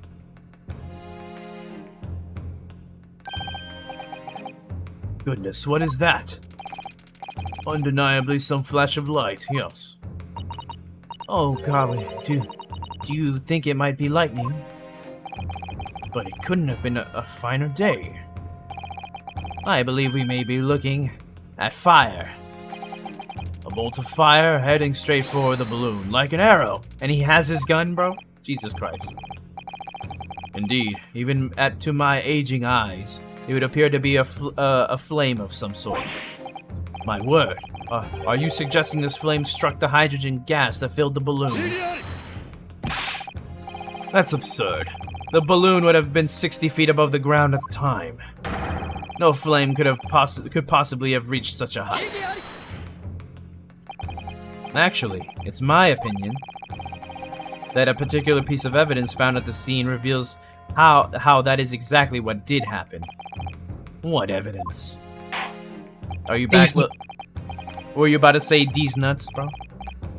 I was. You know, unfortunately, no, I'm not back because the moment I got on VC, my mom actually said, "Oh well, you have to go to the store." I was like, "Oh, goodness." So I'm gonna be on you, but not deafened this time. Oh, okay. When I get back home, hopefully I'll be ready then. Okay. Because by then my mom will have her friend over and she'll be distracted. Got you, bro. So I formally apologize to everyone. It's a formal apology. Unlike Xbox, they didn't give any apology for Halo, bro. I was so pissed about it. It was so bad to the point where I take it back. I just want to see something Halo Infinite related. Damn. It was their biggest franchise. Yes, yeah. It's essentially the Mario Kart for the Xbox series. Did you see that Fall Guys is gonna have a Halo costume? Hate to say this, but Fall Guys is more content than Infinite. That's what I said too. I was just like, I was in that flight simulator and fucking Fall Guys gets more Halo content. Jesus Christ. Oh my god. Yeah, fucking bad. It just makes me... I love Halo. Like, Halo is like the one series that got me to like branch out to other like consoles. Because I used to be just like GameCube and Wii when I was a kid. Yeah. And then like around 2011 or 10, it's when I got my Xbox 360 because I saw my neighbor's friends had it. I was pretty good at it. Yeah. And now, and my parents were like, "Oh, you should get a big boy system essentially." And I got that Xbox Elite. Oh yeah. And I fell in love with Halo Reach, and that's my first Halo. Yeah, you know, a lot of I mean, even I played Halo back in the day a little bit. It was good. You know, it caused a lot of people to be like, you know what, Halo, Call of Duty, Battlefield, like it was like one of the trio that like they compete for different type of aspects. Right. Call of Duty was the more semi-realistic, modern take of shooter. Halo was story-driven with unique multiplayer, and Battlefield was nothing but fucking vehicles blowing you up every 5 seconds. But now, you know, Battlefield 2042 is trash. Halo Infinite has no content, and we're pinning our hopes on Modern Warfare 2. You know, Vanguard was disappointing. Cold War was trash. I don't know. Shooters aren't like what they used to be. Nope. And it's crazy too. But listen, you can make fun of Halo 4 all you want. I genuinely actually like the multiplayer of Halo 4. And they can't even fucking replicate that formula. It's like, come on, man. It's too hard for them, bro. Well, it's hard for them to do something good, apparently, or competent. Competent, not even good. It could be below average competency, and that's still not capable of what they are able to do, because they do shit. Halo 5 pegs people. Halo Infinite makes people cry. Like, not even, like, amazing, bro, just passable. That's what people want, bro. It's sad that, like, Halo Infinite can be passable. Like, it genuinely actually has competent gameplay, unlike 5. Unlike the story mode of 5. Unlike the multiplayer of 5 and the microtransaction, but 343 said, so, how we make Halo 5 and make that seem a good game? So that's what he did. Damn. It's a shame to see Halo go out like that. I know, because Halo is legit, like, my favorite top 5 franchise. Yeah. Ah, man. All right. We'll have to get back to reading, George. Like, I was like, you know what? Let's talk about Halo a little bit. If such evidence exists, Council, then for goodness sakes, present it to man. Which evidence explains this mysterious streak of flame that appears to be headed directly for the balloon? It's this crossbow. The true nature of the curious slim streak of light is revealed by this. Ah, shit. Are you serious? Oh, that wasn't the... What?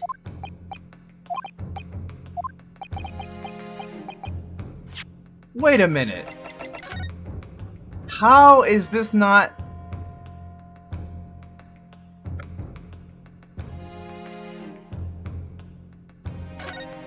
Oh, did I have to examine it first?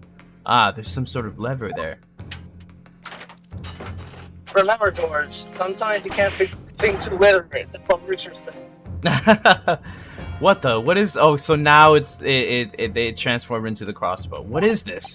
It looks like a cross between a bow and a gun. Crossbow? I think it's probably used for the same thing, too. There we go. Now it changed. Okay.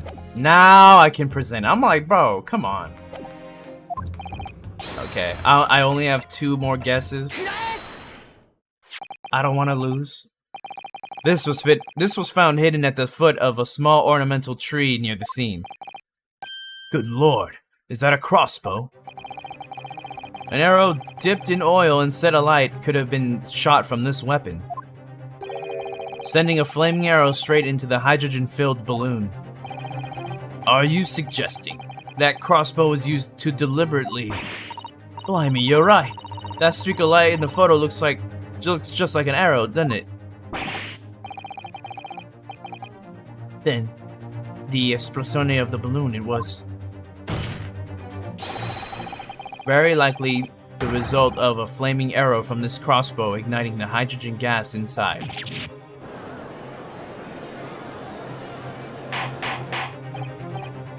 Order, order! Council, this is an extraordinary supposition. If the aim was to cause the balloon to explode, the shooter could have used a gun, of course. However, there was an obvious reason why that would have been out of the question. The noise of the discharge, of course. That's right. By using a crossbow, the projectile could be fired at the balloon silently. Well, yeah. If someone had shot a gun in the exhibition grounds, it would have caused a real panic. But with the big esplosione, there was a very big panic anyway, no? I don't like this. I should be pleased to have found a possible new explanation for all this, but something feels wrong. Do you understand the implications of what you're saying, my Nipponese friend? If a flaming arrow did indeed hit the balloon, then obviously it would have exploded. And if the birdcage appeared from the cloud of smoke that ensued, well, wait a minute. What are you really saying here? I don't get it. Was the birdcage beamed up into the sky after all? Or what? My goodness me. Ah, now I understand. That's what that sinking feeling is about.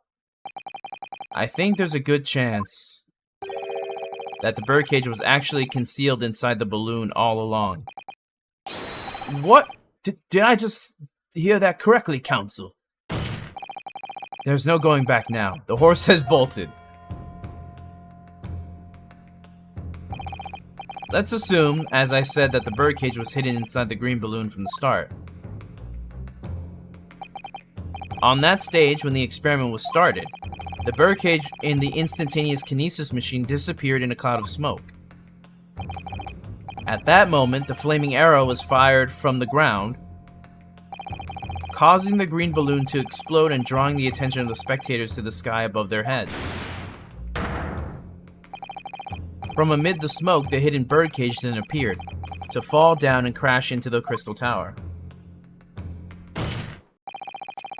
I think you'll all agree it's entirely plausible that what I've just described is the real truth behind the miraculous experiment carried out that day. This is I. Good grief!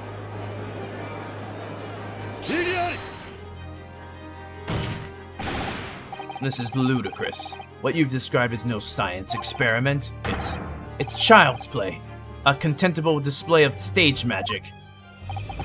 Both Mr. Sholmes and Iris said that the experiment was a scientific impossibility. In which case, this is the only way to explain what happened that day. And in any case, the victim's body was found inside the birdcage in the Crystal Tower. And the instantaneous kinesis if the instantaneous kinesis didn't take place, how do you explain that?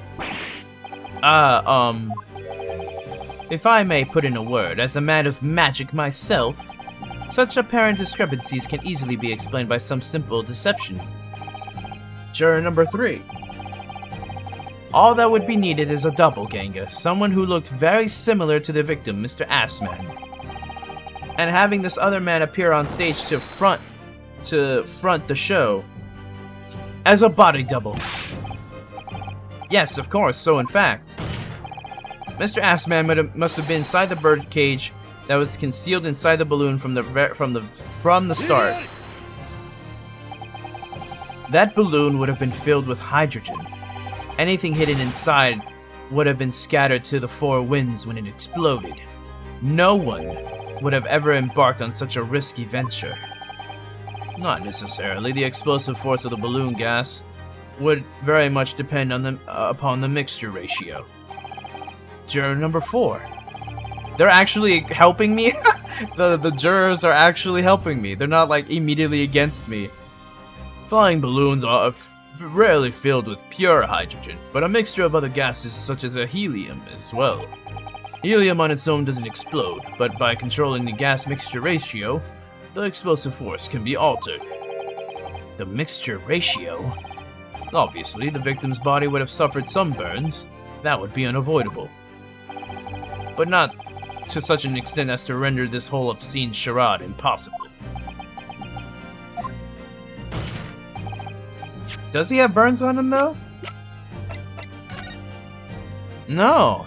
He seems perfectly fine. Well, other than the hole in his chest, but he doesn't have any burns on him. So everything that happened can be explained logically and scientifically. The explosion that engulfed the stage at the start of the experiment was no accident. It was all part of an elaborate deception to make it appear that the instantaneous kinesis had occurred.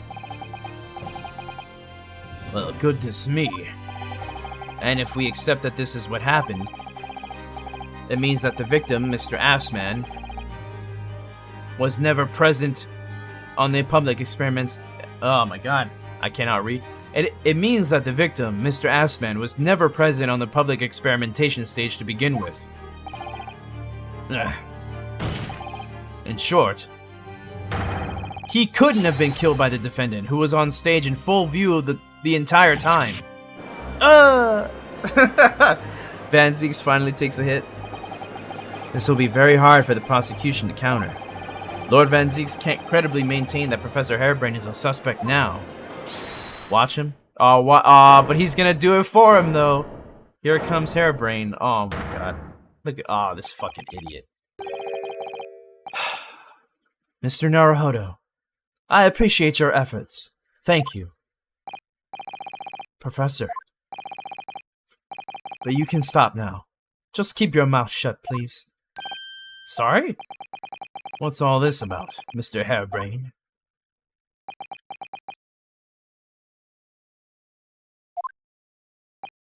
I, Albert Harebrained, hereby Oh, this man's about to admit to murder, isn't he?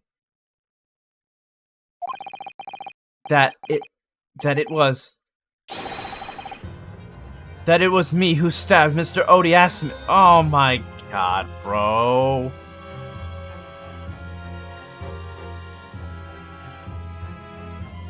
And I know why he's doing it too. He's doing this so that his experiment seems he doesn't want his experiment to seem like a fraud, that he used a body double, that he had a birdcage inside of a balloon. He cares about his credibility of his hypothesis way more than his freedom or his life. Jesus Christ. Yes, it was me, with my faithful friend and partner, Andrew the Screwdriver. God damn it. What are you doing? What are you doing? All this work, bro, for 2 hours. Just down the drain. Order, order, order! Defendant, explain this sudden confession. Professor Harebrained, what are you talking about? It's what I've said all along. I must protect my hypothesis and my precious machine. You stand there and claim it was all a trick, all an elaborate prank, but where's your proof? No, you'd have to examine the machine if you wanted to prove it, but then it would be all over. My beautiful hypothesis would be laid bare. I mean, the indignity of it. It's clear that you drew up the plans. Oh my god. It's clear that you drew the plans for the experiment, but you didn't actually build it. It's quite conceivable that you were duped, Professor. If you'll just let me... Barrack! Yes. I'll cooperate. I'll do whatever you say. I swear it. So please. Ensure the Special Dispensation for Scientific Equipment Act is adhered to and protect my creation. Oh, this fucking idiot.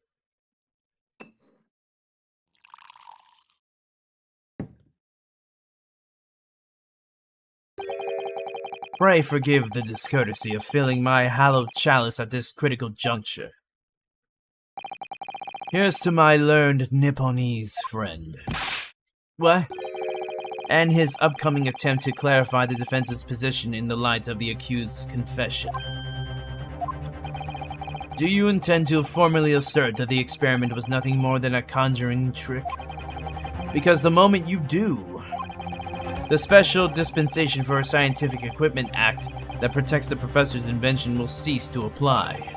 The prosecution will then demand a rigorous examination of the machinery involved in order to establish the truth. However, if you acknowledge that the machine is genuine and instrumental in the victim's murder, well, that's number 3. Any chance of investigating will be crushed, and the confidentiality of the professor's hypothesis preserved. Bro, I don't give a fuck about the professor's hypothesis. This fucking idiot, bro.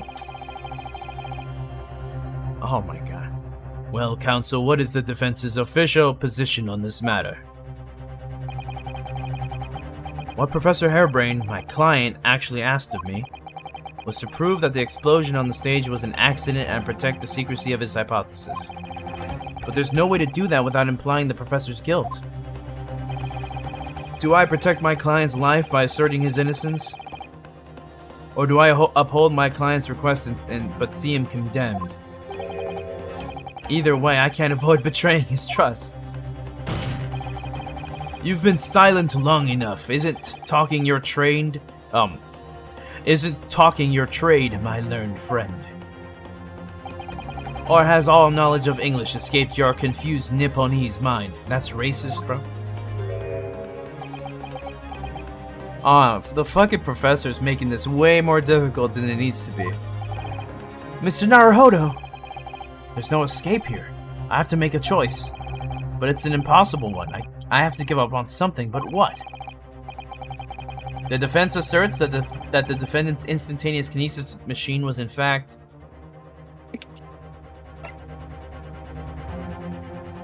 I mean... I would say...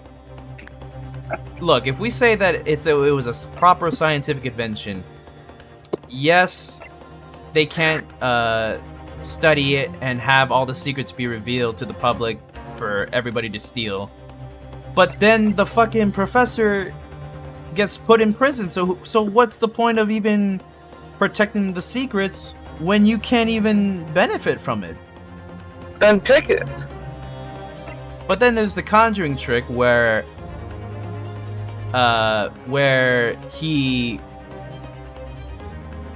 they will study the machine and possibly have everything be out there for everybody to steal, but that means the professor is not guilty. But he doesn't want that though. That's why he's making us choose this, because the professor is like, oh no, yeah, it was me. I murdered Mr. Assman. It's like, what the fuck?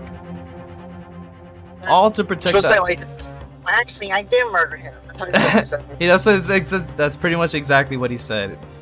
Like, oh, by the way, I did murder him. Like, all this to protect his hypothesis and to protect his ideas, which I get, but at the same time, I don't get it. Fuck that shit. well, Leak the secrets. well, because I mean, especially back then, people's ideas were being stolen all the time. Yeah, but think about this: if you're in jail, Yeah, what's the point? that's You're what not gonna explore your ideas. that's what I'm saying. Like, what's the point of even protecting this hypothesis if you're in jail, possibly given the death sentence? You know, it's gonna be over anyway. So I'm gonna go conjuring trick.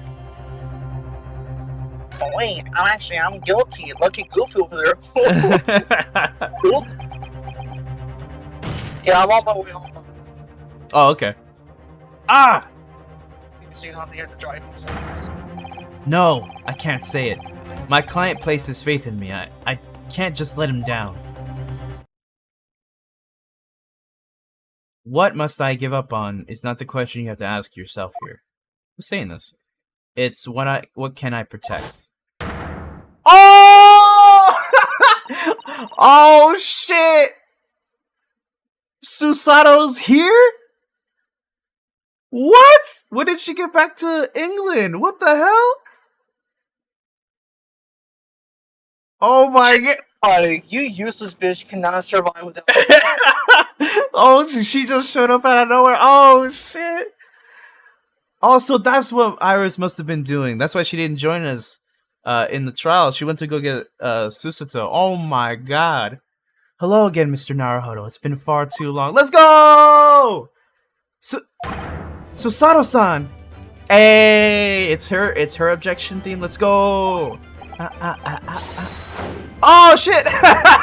she threw us, bro. Oh! It's my first Susato takedown in 6 months. There'll be time to talk later, Mr. Naruhodo.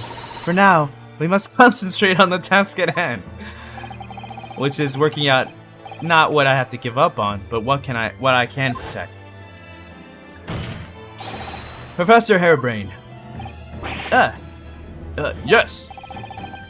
Ah, this theme is so good. Oh my god, my dick.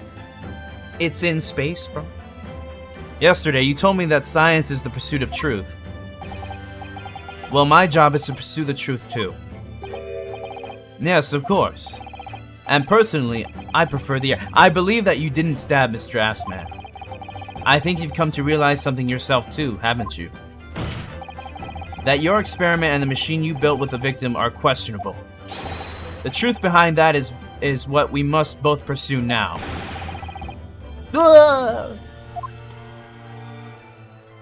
And then, that's the second bottle he threw? Jesus Christ. So, you've finally opened your eyes. What? And as for you, Albert, you can't ignore this any longer. Ah. Having heard my learned friend's assertion, don't you have something to say? But, Barry. Lord Van Zeeks. Gosh, I've never heard him speak that way before.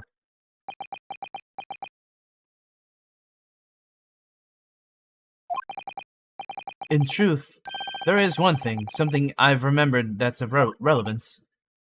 What? On the day it happened, just before I began the experiment, I saw a man near the stage. A man holding that crossbow. I beg your pardon, why haven't you said anything now, you idiot?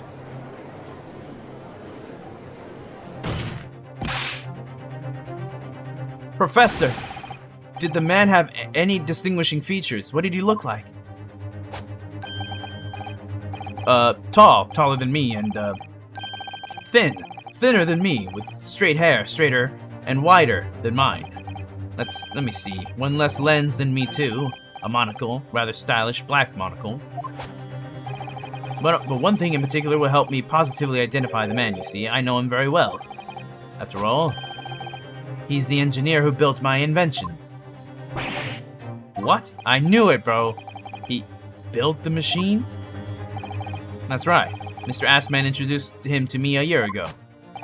He's a man by the name of Enoch Drebber. Enoch Drebber? Is that a pun for something?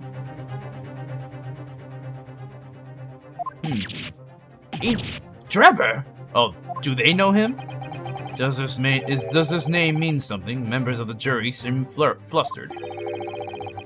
Not a name any scientist wishes to hear. The man's an abomination. Not a name any conjurer wishes to hear either. Who on earth is he? I'm afraid this isn't the first tale of this nature that I've heard in scientific circles in connection with that name. There's talk of other flamboyant experiments that turn out nothing. Oh my god, I can't read. There's talk of other flamboyant experiments that turn out to be nothing but stage trickery in the end. Obviously, the rascal is after government research grant money. When magicians are in need of money, I have heard of them resorting to these underhand tactics. Some acquaintances of mine with experience of such things have mentioned Enoch Drebber's name before. The man is both an engineer and a magician. Yes, we're dealing with an unparalleled confidence trickster here. That's Enoch Drebber for you.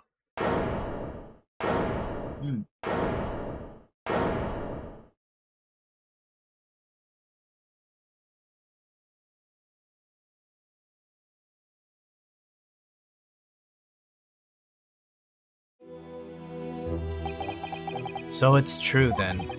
My invention, my great machine, it was just a grand illusion? Considering what we've just heard about Mr. Drebber's character, I'm sorry to say that it sounds increasingly likely. Even though no one else believed it, I wanted to. I wanted to believe that machine would function exactly as my hypothesis predicted. Which is why you were so opposed to it being investigated, I presume. I knew that if the machine was examined in detail, its construction would give away my hypothesis. Obviously, I didn't want that to happen, but at the same time, I knew... Want me guilty? I knew that if it was found to be nothing more than a trick, then a work of deception, then everything I'd worked towards, all my research, all my dreams, my whole life would be over. Damn. I was terrified. Oh, you're back? Yeah, I'm fully back. Alright. Go ahead. So here we go. Alright. Sorry about the voice of change, but he's becoming a meme again. Well, how did I do it? Oh, that's right. I was terrified at the prospects. So you really had no idea then, did you? About your voice so quickly. About the true nature of the machine that was built. About the true nature of Mr. Drebber. I never questioned anything. I didn't want to question it. It's entirely possible that Mr. Assman and Mr. Drebber were working together to use you as a means of fraudulently acquiring the research grant money. It was fraudulent, bro? Oh, boy, my favorite word, fraudulent.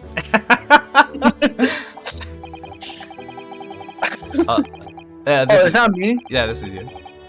When I announced my invention of the crowds that day, it was the finest moment of my career. I pulled all the lever and turned all the dials in exactly the way Drebber had described. But everything changed when Professor Petroleum accidentally put chemical X. I'm joking. Oh, sorry, Powerpuff Girls reference. Yeah. And when the smoke suddenly started to blowing out, I panicked. I didn't know what was happening. I didn't even know why.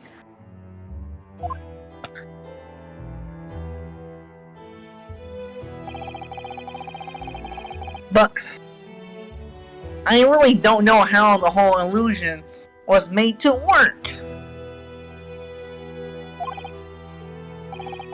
I don't know anything anymore. I'm a moron. Damn. He definitely got tricked. Let me confirm one final point with you, Professor. You're really stupid. Do you now consent to the prosecution submitting the necessary paperwork to release your invention from the protection afforded by the Special Dispensation for Scientific Equipment Act? I hope that's the last time we bring up that act, because I'm tired of saying it. Yes, please, go ahead. I'm very sorry. There's an apology, We finally got an apology. but not the one I want. The one I wanted. It would appear that we shall have to suspend proceedings for the remainder of the day now. Oh crap, I just got here. Lord Van Zeeks. My lord. The court has newly been made aware of another party whose involvement in this matter is critical. Yes, Mr. Drebber. Gather information about the man. If possible, I should like him served with a subpoena. With pleasure, my lord. As you wish, my lord. Now, counsel for the defense. Yes, my lord. When we reconvene, I shall be looking for one thing and one thing alone from you. Evidence that the defendant is innocent of the crime for which he presently stands accused. I understand. Good. In that case, this court is adjourned until tomorrow morning. I have that though. Because, you know we gotta have adversity thrown at us. Oh my lord. Thanks, UK. 23rd of October, 1:36 p.m., the Old Bailey Defendant's Antechamber. This idiot.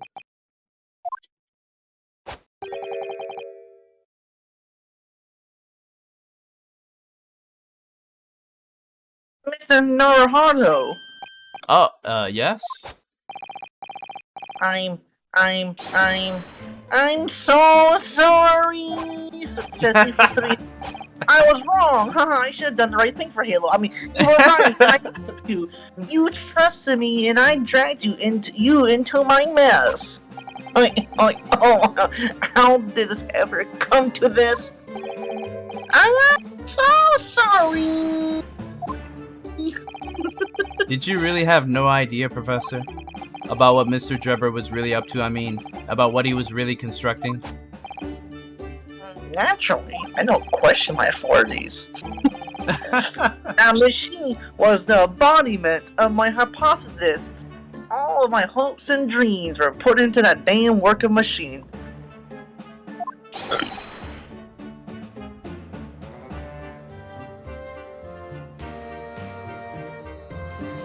I had completed faith in it. Alright, in that case, I won't say any more. Now, sadly, the murder accusation against you still stands, so we must do as much investigation as we can before the trial resumes tomorrow. My glass keeps fogging up, I don't know why.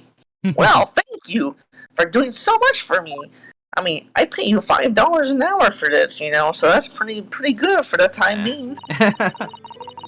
Hey, Susato-san, baby! Susato-san? Susato, baby. I'm so sorry for arriving late this morning, Mr. Naruhodo. Arriving late? Didn't you receive my postcard? I wanted to let you know when I'd arrive. Postcard? What postcard? Yes. Oh, okay. That's you. I hid it from you, Bruno, so it would be a surprise. God damn it, Iris. I could have used her help. Well, did it work? I was surprised, alright, especially when she threw me to the ground. Oh dear, I'm so sorry. I was just so happy to see you again that it sort of slipped. It slipped out. Maybe we could stick to more traditional displays of emotion in the future.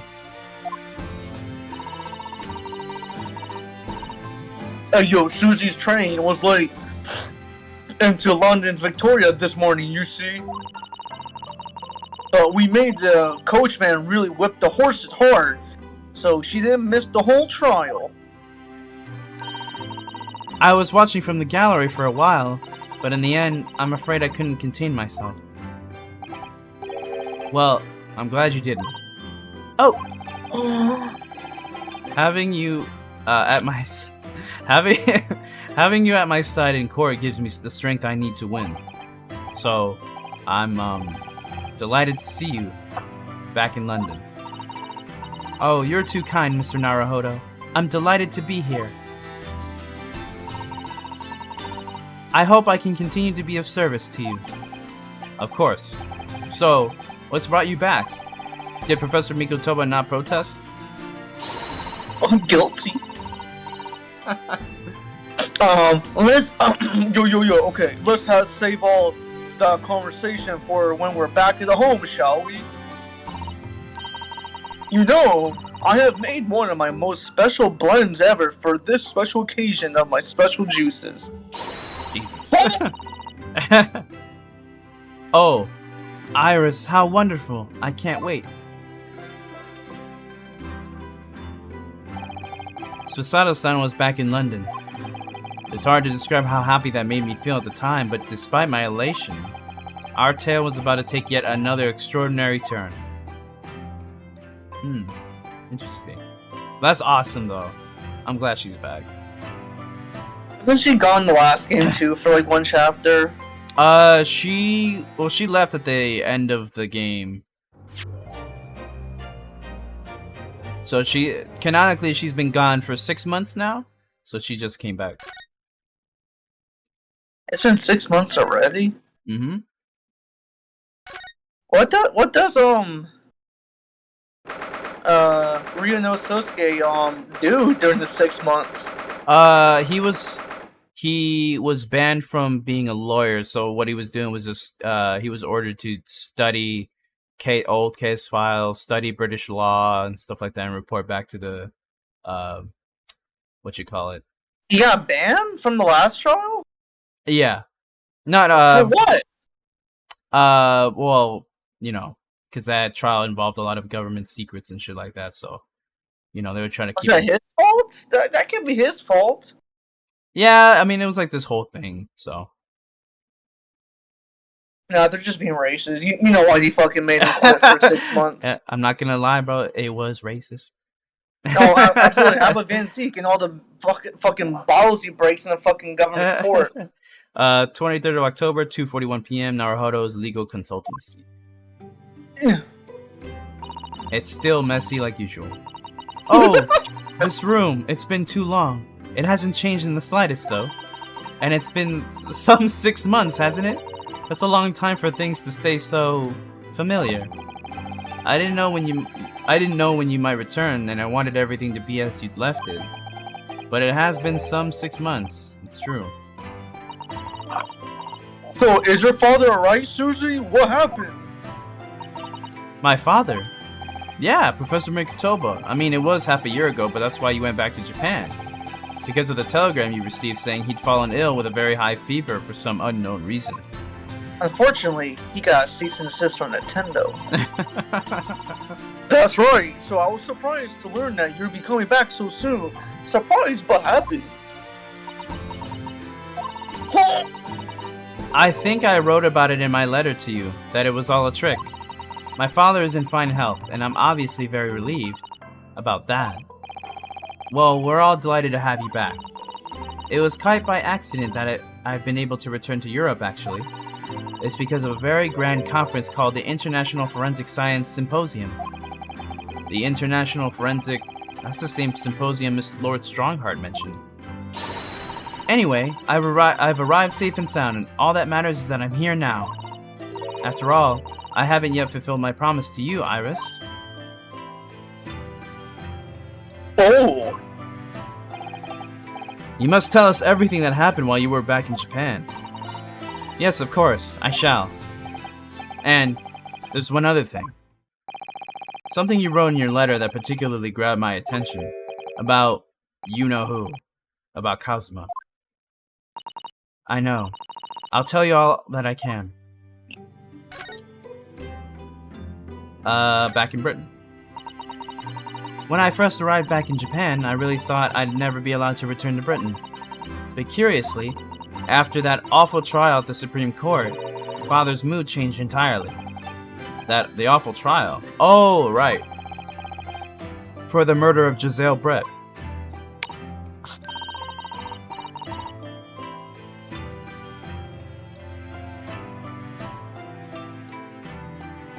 Oh, you dressed as a man then, didn't you, Susie? There's nothing wrong with that. Oh, well, yes, since women are forbidden in the courtroom, I had no choice. Yes, this was an old time period kind of game, so sorry. Oh, wow. Amazing. I wish I would have seen it. Don't you, Bruno? Yes, I suppose so.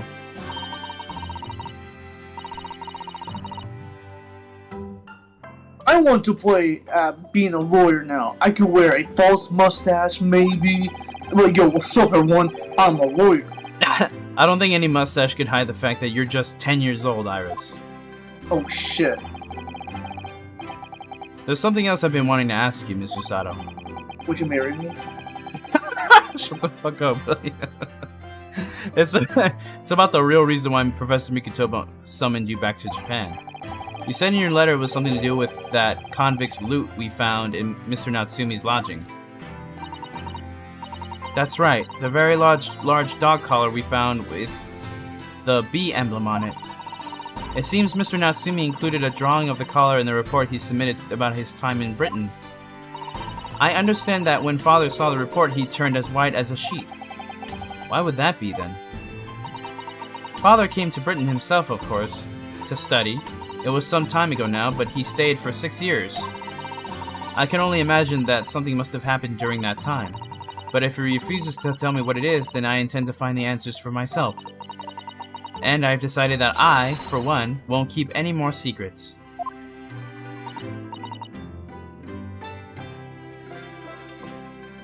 Oh, Susie.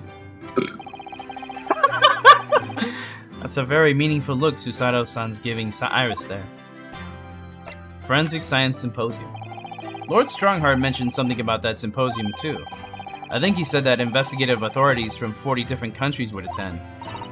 Yes, and from Japan, my father and Judge Jikoku have been invited. It's something of an honor, I believe.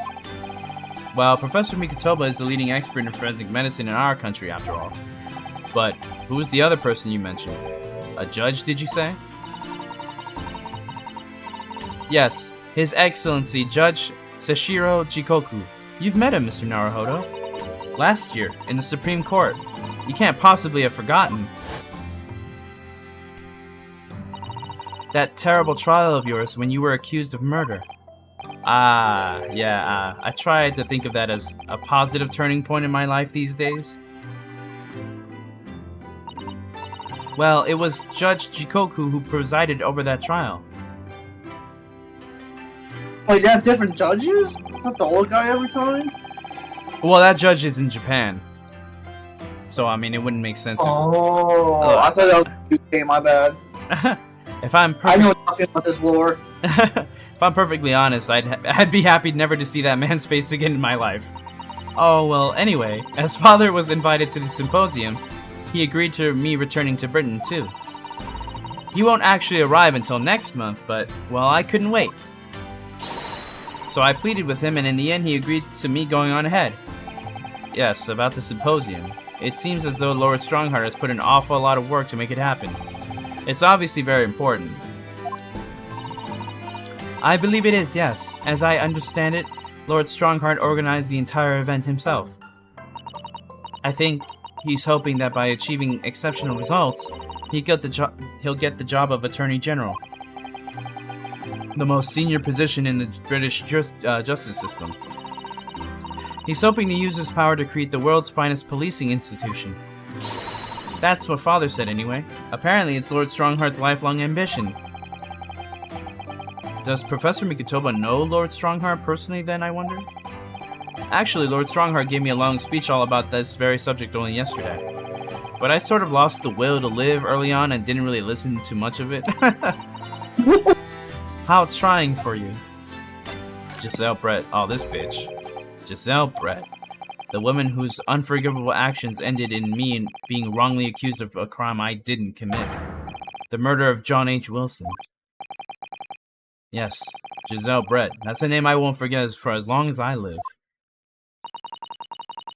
The extraordinary thing is, though, it seems it's a name we should all forget. Sorry? Since the incident, our government's intelligence services have been investigating Miss Brett. But it turns out that an Englishwoman by the name of Giselle Brett didn't actually exist. What? Didn't exist? But how can that be? It was a pseudonym. Her real name was Shin. And she wasn't a visiting student either. That was a front. A front? Who on earth was she then? Miss A. Shin. Her name is literally all our intelligence services have been able to ascertain about her. What? What? Nobody knows why or even how she came to be in Japan. It's a complete mystery. But that makes no sense. It's no easy task to be accepted as a foreign student anywhere. What could the woman have been up to? I'm afraid I really don't know. The only thing we can be sure of is that she had some business in our country that we don't yet understand. And now she's been killed, while all the questions surrounding her existence remain unanswered. I'm afraid so. A. Shin. Who on earth was she? And why do I feel as though I've heard that name before somewhere? Oh, wait, was that on... Because I remember at the end of the last game, there was a bunch of, names on a list from like a government intercepted message. Maybe, I don't remember if it was actually on there, but maybe that's what they're alluding to. Maybe she was like a government spy or something.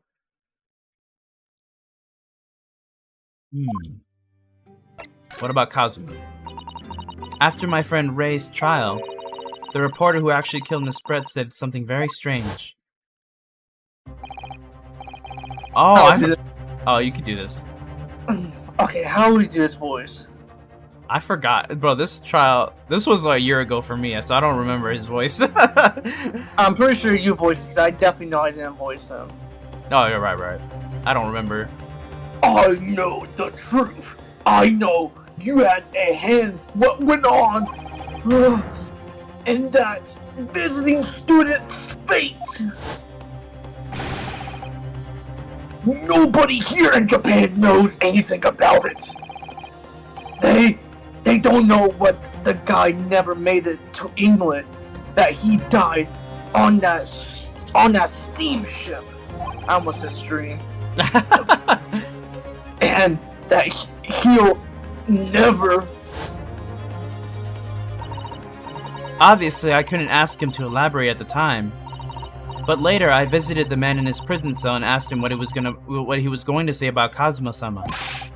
And what did you learn? After he died on the voyage to Great Britain, which was Case 2 in the first game, his body should have been unladen at the port of Hong Kong and passed into the care of the consulate staff there. Should have been. Well, it turns out that his body never arrived. It just disappeared. What? Kazuma's body vanished? Our government tried to cover the fact up, it seems. They erected a grave on the cliffs by our hometown. Except, Kazuma-sama isn't there. Did Professor Mikotoba know about this? Yes, it would seem that he did. But he didn't tell me. They're still investigating what happened to Kazuma-sama's body as we speak. I just don't know. I just don't believe it. And what is this acute feeling of apprehension I have all of a sudden? The Kazuma mystery. Thinking back now, some of the things that happened on the SS Buria were definitely strange. I mean, after he died, we never saw his body again, did we? That looks like your mentor, your friend. That's what I'm saying. Like, mentors slash friends in this game, in this series, die, bro. They have very short to live. Oh, what's up, felt cute? Oh, you're lurking? For sure, for sure. I saw you streaming earlier. Hopefully your stream went well. Could it be? Could it be that he's actually still alive? Is he alive? Man, you made the cooldown for that. Bastard. Wait a minute. Posture check? I got Yeah, you. you had the cooldown too, because it didn't like I spammed it 7 times that one stream. Oh, yeah, that's why I did it, bro. Stop spamming. I'm not spamming. You literally just said I can't spam it anymore. Jesus, I don't even have to roll back the footage, bro. It was literally 10 seconds ago. Yeah, but damn it though, I wanted to, but then I you see the difference? So, wait, is he alive then? No way. Wait, but... well, I mean, his body disappeared. And Ryunosuke is saying, like, maybe there's a chance he's alive. And that's true. After that steamship, we never saw his body again. Interesting. Stop it, Mr. Naruhodo. It's too much to bear. I'm sorry. I didn't mean to. Just thinking about the possibility pains me so very much. Cast your mind back for a moment, Mr. Naruhodo. When Kazuma-sama was discovered, Mr. Sholmes was there, wasn't he? And he definitely examined the body. I remember it clearly. You're right. So if Kazuma actually, oh my god, I can't read. So if Kazuma hadn't actually been dead at all, it would mean that Mr. Sholmes had lied to us. Is that the secret he's keeping from us? That Asogi is actually alive? No fucking way. Fuck Sholmes, bro. But there's no reason why he would possibly have done such a thing. I suppose that's true, yes. There has to be a reason if he did lie. If he did lie. The idea that he might still be alive somewhere. It wants to fill me with hope, but I can't let it. Because if it turned out to not be true, then I'd be back at the bottom of that awful pit of despair again.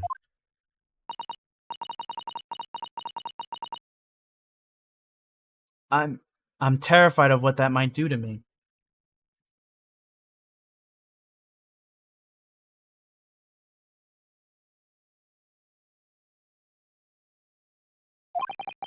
Oh, Miss Susato. I know she's given the idea the thought it deserves. It's Susato-san we're talking about after all. So I probably shouldn't push it now. Maybe that's what Sholmes is keeping from us.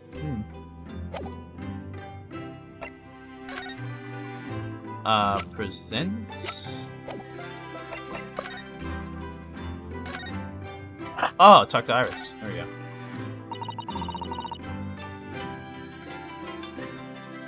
It's your turn, William. It must be about a year ago now. I wrote a really long story based on some of my father's old notes. It's about one of Hudley's greatest exploits. I called it The Hound of the Berserker Villes. But then Mr. Sholmes forbade you from publishing it, and put the manuscript somewhere nobody could get their hands on it.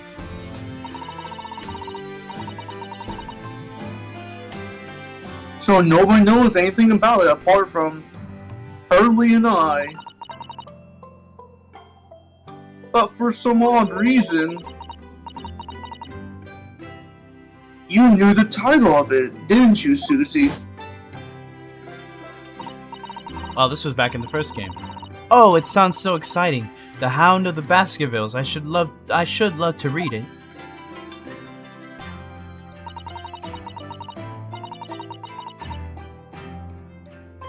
You wouldn't tell me how you would know, how you would come to know it. Yes, but I made you a promise that I would explain one day, didn't I? I think it's time. Oh, shit. Yo, what?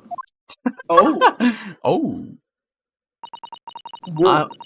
I'm only sorry to have I've had to keep it from you for so long, Iris. It was completely by accident that I came to know the title of your manuscript, Iris. It was a short while before we left Japan. I was cleaning Father's study and I saw something on his writing desk. A large box of papers. There was a label affixed to the box with what was written in English. It read, "The Hound of the Baskervilles." What? My Baskerville story, huh? Of course, I had no idea what it was at the time, but Father came in and... Susato, what are you doing? Oh, shit. Oh, Father. Did you look at those papers? No, I simply read the label, that's all. Well, put it out of your mind. Sorry?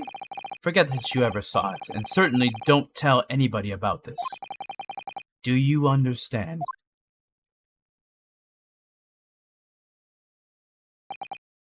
But what was Iris's manuscript doing in Japan? I have no idea. But when I heard Iris mention the word Baskerville that day, the title just slipped out.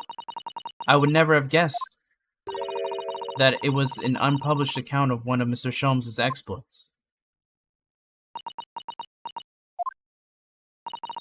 When I returned to Japan, I asked Father to explain, but he refused to answer any of my questions, and there was no sign of the big box in his office.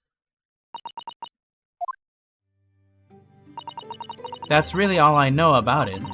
I have no doubt that Father has a very good reason for being so secretive about it, but still. I made up my mind to explain myself to both of you. Well, thank you for being so honest, Susie. I'm not gonna tell you anything, though. I won't reciprocate the honesty. So, Mr. Naruhodo, I'm ready to start investigating if you are. I've committed every detail about the case to memory. And Iris has told me about the disrupting happenings at the Waxwork Museum as well. So, you're fully abreast of the situation already, Miss Susato.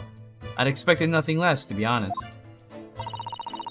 I would think our first port of call should be to investigate this Mr. Drubber. Or Drebber.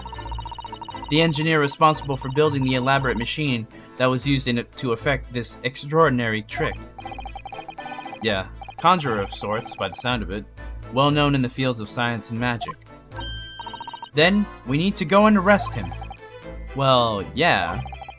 He must know the truth behind the case, so I agree we really do need to find the man. It sounds like it's a case of tracking someone down. What the fuck? I'm here. Oh, so my bad. Oh, my bad.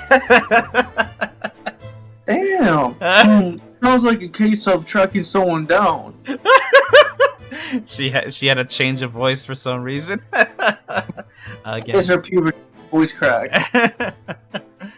Which is a job for the police or the great detective. Are we supposed to guess who she might be thinking of? We don't have much time, so we need to get started straight away, I think. Good idea. Well, best of luck. Then. Oh, you're not coming today? I'm going to Brickstone Road shortly for the herb market. But let me know later how you got on, won't you? That was a little abrupt. The pull of the herb market must be strong.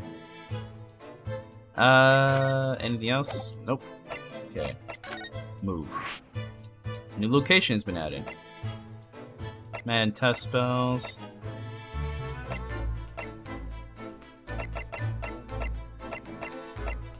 Sholmes' suite. No, just prison. I guess experimentation stage? 23rd of October, Great Exhibition Grounds, foot of the Crystal Tower. What the? Oh, what? What the fuck was that? I had no idea there were so many people in the world. I know what you mean. It's really packed here today. It feels as though it's taken us 2 hours just to make our way through the crowds to this point. Has it? I shut my brain down so I didn't really notice, to be honest. Gosh, I do wish I had your absence of mind sometimes, Mr. Naruhodo. There you are. I had a feeling you lot would show your mugs before long. Oh, it's you. Oh, Inspector Gregson. I hope you're hard at work as usual. I see you're hard at work as usual. Warm greetings to you. I do hope you've been keeping well since last we met. As with all the ceremony, we just saw each other in court this morning. Not you, Sunshine. The gentlewoman so loyally at your side. Oh! Why, thank you, Inspector. How good of you to notice. He might be a bit rough around the edges, but he's still a proper English gentleman at heart, I suppose. As you've probably guessed, we were hoping to investigate the scene some more. Right? Well, that's the young trainee's domain. Oi! Get over here, Gina. Aw, she's playing with a dog. She seems to be busy playing with a puppy. That would be so cute. No lie. Probably giving it a traditional East End training. Gina? She's a police officer now? Amazing, isn't it? She's a good kid, actually. Heart's in the right place. Anyway, she's got the detection bug, if you ask me. Yep, I think she'll follow in my footsteps nicely. What do you mean? I'm being transferred. It's time for me to say toodaloo to London. Oh shit, really? Oh no, really? That's a bit sudden, isn't it? I had no idea. Where are you going to be posted then? We'll come to see how you're getting along. Haha, not likely, but you're welcome to try. If you don't mind a trip to France, that is. Oh damn, you're going to France? To France? Oh shit. I'll be working in the Paris police prefecture. Should be right up my alley. But France? That's an entirely different country. I don't understand. Why would you be sent there? That's the way the adult world works, Sunshine. And now don't go poking your nose in where it's not wanted.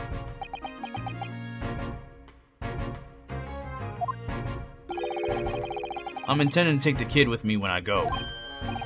What? You're taking Gina to Paris? Well, I can't leave her here in London. Who knows what would become of her? I suppose he's worried she'd slip back into slipping into her hands into people's pockets and purses. I don't think he's worried about her pickpocketing you, Mr. Naruhodo. I think he's worried about the Reaper. Oh, of course. So that's playing on Inspector Gregson's mind too, is it? Anyway, I haven't mentioned any of this to Gina, so don't go blabbing, you hear me? No, of course not. I gotta keep that diving diva safe and sound. Until all this is over, at least. Oi! Did you just call me a bloomin' diving diva again? So you heard that, did you? Well, right well. Any questions about the scene, you can put them to my capable detective diva here. Alright, you heard the boss. Inspector Lestrade's in charge here now. I suppose I better keep my word and not mention anything about Paris. So, Gina, you got a new dog, have you? Aww. Isn't he great? Toby's his name. Oh, how delightful. He's absolutely adorable. Yes, the dog does seem lovely. But it's the not so lovely Inspector Gregson that's playing on my mind, to be honest. Investigating the scene. Gina? We were actually hoping that we could investigate the scene again. Yeah, alright. If it's around here, you can do what you like. Oh, that's alright, is it? I'm gonna be playing with my new friend here. Ah, yes, Toby. Woof. The machine that exploded must be at the top of those stairs, I presume. I haven't actually seen it yet, so if you don't mind. Sorry, you can't go up there. Sorry, you can't go up there, Suze. Oh. It's like I told Otto yesterday. Even I ain't allowed near that wreck. What's it called again? The reason we ain't supposed to touch it? The special dispensation for scientific equipment act? Is that what you were thinking of? Jesus, I'm losing my voice. Oh my god. No, I'm having this one at a time. Oh my goodness. That's the one. That's the only one. That's the only them lot are allowed to investigate it. What are they called again? The forensic something? The forensics investigation team? Is that what you were thinking of? That's the one, yeah. But isn't it the case that the special dispensation has been lifted? I think so. I don't really get it, to be truthful with you. You're still supposed to get permission from some bigwiggers or other, as far as I know. What was his name again? Lord Strange something?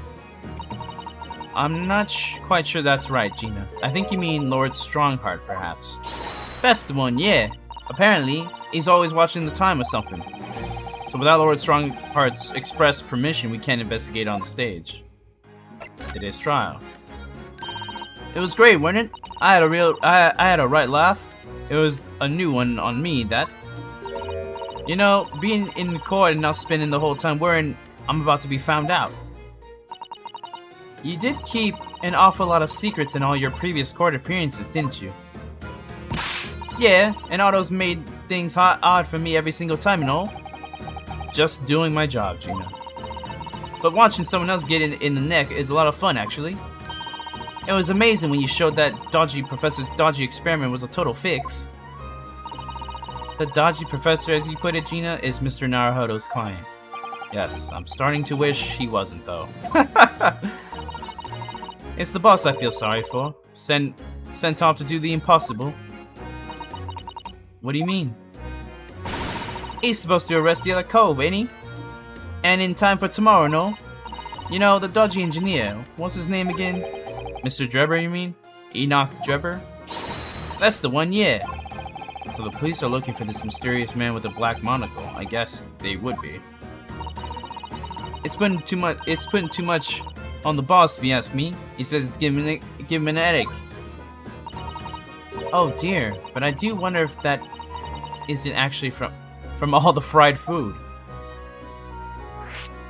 Engineer's whereabouts. So Scotland Yard are trying to track down Mr. Enoch Drebber. I wonder if they had any luck. He's really funny looking. Got two eyes that don't match. Stole a glimpse of a picture of him earlier. I mean, I didn't actually pinch it or nothing. The old devil's got it. Sorry, who? You know, that Scowling Reaper was always glugging down glasses of that blood-red plonk. Ah, Lord Van Zeeks. Yeah, he's always had it in for me, that cove. Don't know what he's always scowling about mine.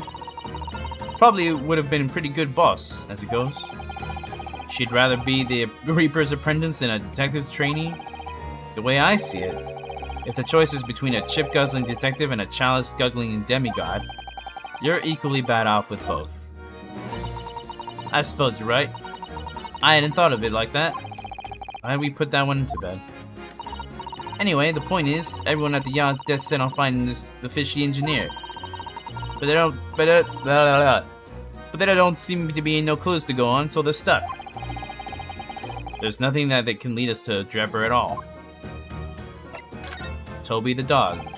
Where did you find that little mutt then, Gina?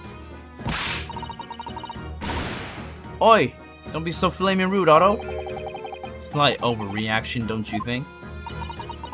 He ain't no mutt, alright? Toby's... how'd they put it? Oh yeah, a bona fide detective. Sorry? I've given him proper title Neferter. It's Chief Inspector Toby to you. More senior than Inspector Gregson, is he? Ooh, so he's a police dog, is he? The police recruit dogs now? I've heard that they're already being used officially in Germany as part of their city's policing. They're used for chasing criminals and such like. They have a wonderful sense of smell, after all. I have a fairly good sense of smell myself, as it happens. I can tell undergarments that have been freshly laundered from undergarments that haven't. Why would that be? Why would you say that, though? There's nothing compared to this. That's nothing compared to this little fella, Otto. Oh, really? According to what the boss said, once Toby has got a good whiff of your drawers, he can chase the scent to the other side of the world. What? To the other side of the world? You mean he can swim? Mr. Naruhodo, I think you may have missed the point by a rather wide margin. I just can't believe this little dog has such an incredible skill. I'm telling you, Otto, there's gonna be more and more dogs doing their bit for the police in the future. They sure are. Yes, I agree. Right, one of these days they'll be barking orders at us lot, not the other way around. Oh dear. Sorry, Gina, I don't think I agree with your vision quite that much. Well, anyway, whatever you think about that, Toby is Britain's first police dog. I found him down in the East End the other day. Someone had just chucked him out on the street. Aw. There you go. I knew she'd lifted him from somewhere. Oh, Gina, you're such a kind-hearted soul, aren't you? To children and to animals. So... is this the same one? Okay.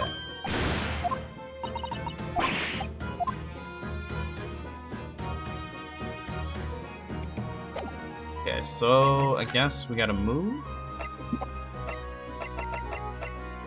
Madam Tussbells. Let's see where this goes. 23rd of October, Madam Tussbells. Oh my, no wonder it's called the House of Horrors. I'd like to turn on my heels and go straight home, via the confectionery. Being scared makes you crave sweets? I can understand that. I was looking forward to a reunion after 6 months away, but there's no sign of Mr. Sholmes anywhere. That's strange. You should be here investigating the abduction of that waxwork. Oh well, I suppose we'll just have to come back again later. He's really not here? No, he's not here. Okay. I guess maybe the prison? Oh my goodness. 23rd of October. Jesus Christ. Where did he get chalk? Maybe he can endorse embrace his scientific vision. Fuck it, he's guilty. What's he doing? Oh my, the whole wall of the cell is covered in mathematical equations. And he's still writing more now. Professor? Sorry to interrupt. Here we go. Mr. Naruhodo. And, who's this young lady? She's 17. You're going to jail. Well, you're actually in jail, but you're going to jail again? No, you don't. The professor's weird. My name is Susato Mikotoba. I'm Mr. Naruhodo's judicial assistant. It's a pleasure to meet you, Professor. Oh, if only I would meet a refined young woman like you. See, I knew it. Like you sooner. None of this would have happened. No, that's not logical. That makes no sense at all. Oh dear, I'm sorry if my presence here upsets you. I owe you an apology too, Professor. I didn't manage to deliver what I promised you I would in court this morning.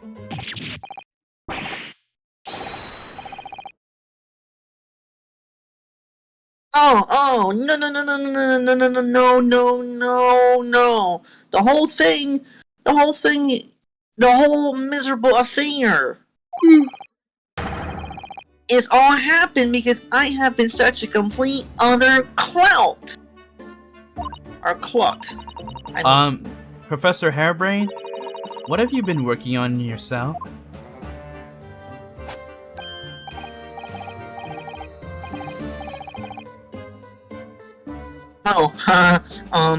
You mean that? Oh, how embarrassing.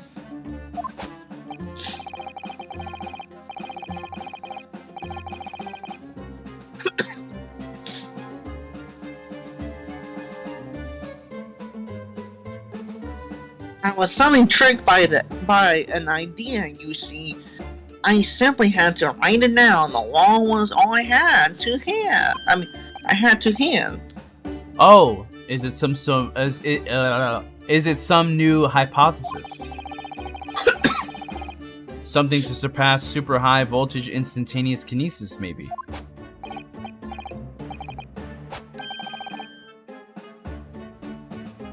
No, actually, this is my autobiography. Your autobiography? Oh my... Yeah, it's called How I Was Diddled and Fiddled by Albert Hairbrain. You might want to change that fucking title. What's up, Richard? He said, "Let's go." He was diddled. He was diddled. I was diddled and fiddled. Oh, what's up, Shinobu? By Albert Hairbrain. Oh my goodness.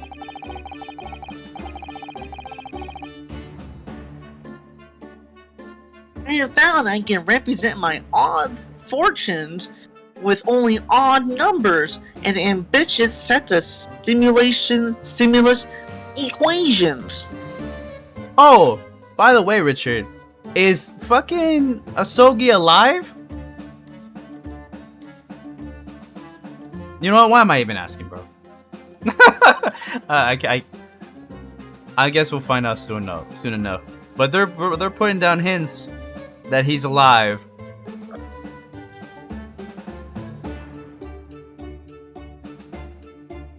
Really? Oh wait, that's you. Really? Who can say? God damn it, Richard.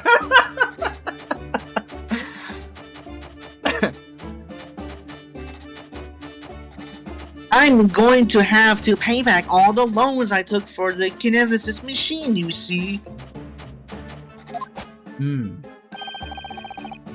Look, I've been collecting Yu-Gi-Oh cards ever since I went to prison. So, it's going to be a new serial publication from the next month, part one, an odd birth, an odd upbringing. You can't beat the man's optimism, that's for sure. I see. Well, for now, would you mind if we talked a little bit more about the case? Oh, yes, of course! I've been working through the numbers!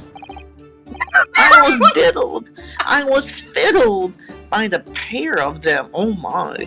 Oh my god! What is going on? Hey! What the fuck? By S-Man! By the ass-man, and by the aloof engineer, Drebber. Oh my goodness. We're not gonna have to sit through an explanation of all these equations, are we? Oh, this is fucking hilarious.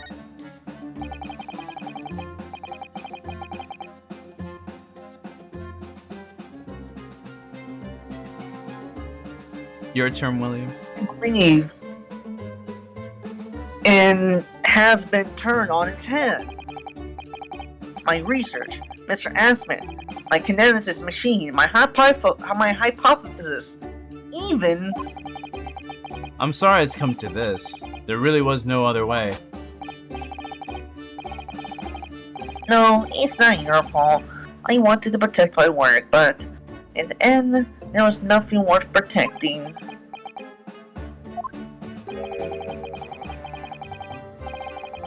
It was never my intention to deceive anyone. I didn't want to trick the public. No, of course you didn't. But in court this morning, I realized something. Oh?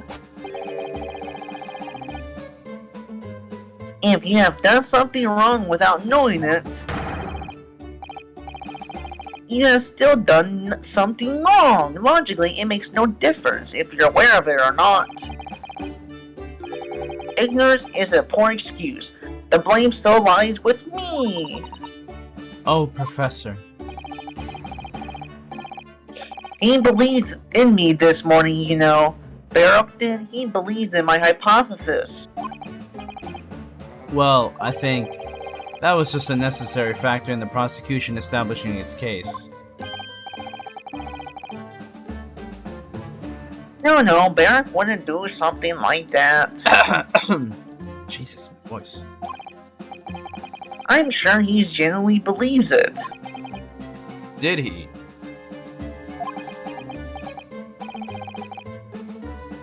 I think I understand now. Why it was that he decided to take on the prosecution in my trial, I mean. He doesn't fuck with professors. Van Zieg's motivation.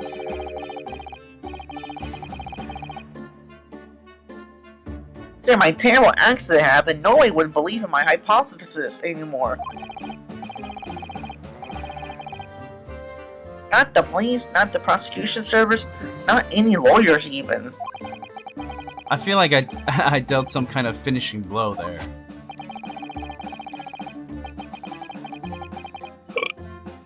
So if any other prosecutor had taken the case, if it was anyone other than Baruch, I'm sure the prosecution would have declared my hypothesis a complete and utter nonsense.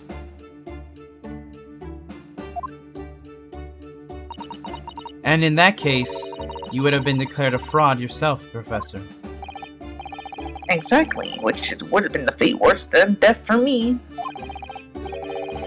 But Baruch insisted that I was a proper man of science from start to finish. You think that's why he... I know him very well indeed. He's an extremely kind-hearted soul with a devious past. But that extremely kind-hearted soul spent all morning trying to paint you as a murderer, didn't he? Well, admittedly, that part of the analysis appears to have some flaws in it.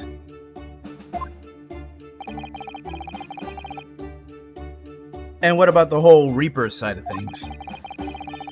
How does that fit in with the kind-hearted soul idea?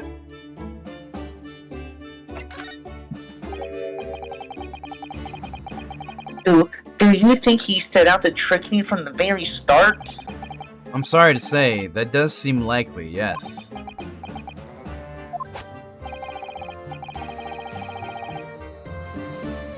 When I first met him, he introduced himself as a wealthy financier.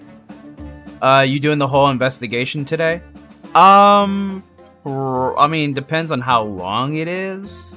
I don't know how far along into it I am. I think I barely just started. I did most of the trial today. I did the trial, and I'm doing a little bit of the investigation as of right now. Because I think if I did the investigation, that's like another, what, 2 hours?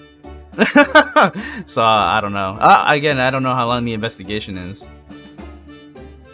Is it long, Richard?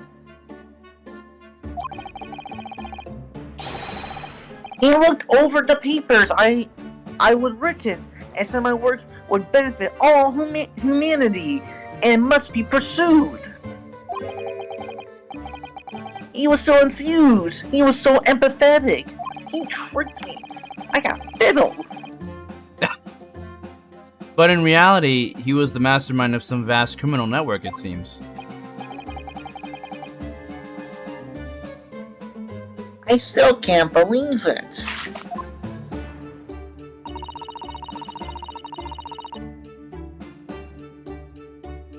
As the machine was essentially a set decoration for some stage magic, it probably didn't require a large amount of investment actually.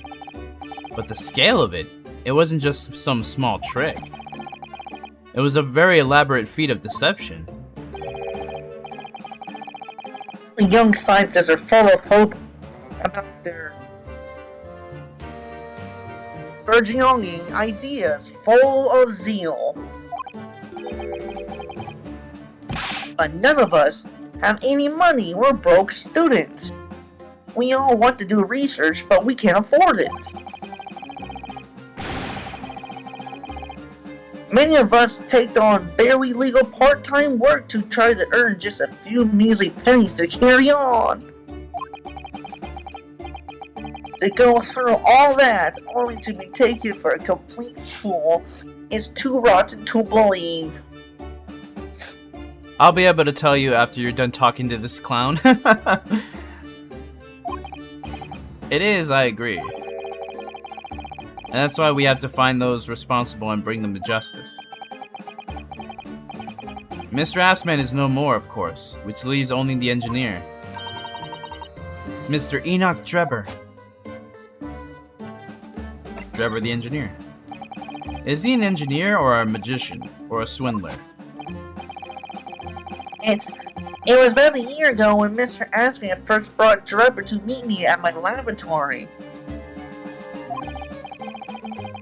Since then, I have met him many times to discuss details about the Kinetic's machine.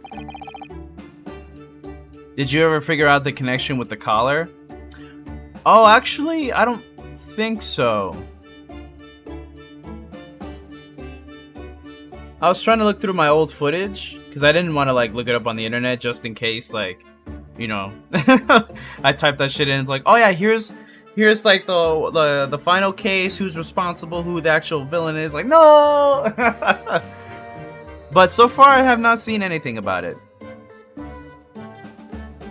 So I guess I'll just have to play along and find out as it happens during this story. But at no point did you have any inkling that he was just an illusionist. He definitely wasn't an illusionist. What do you mean? He was a wealth of deep scientific knowledge.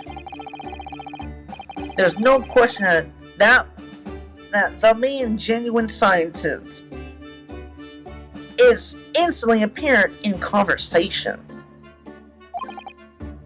I see.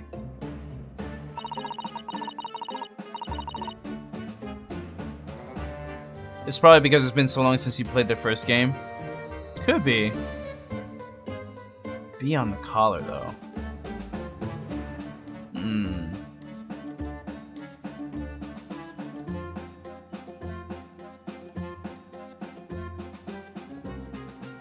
Well, they said it was a dog collar. I don't remember any dogs from the first game.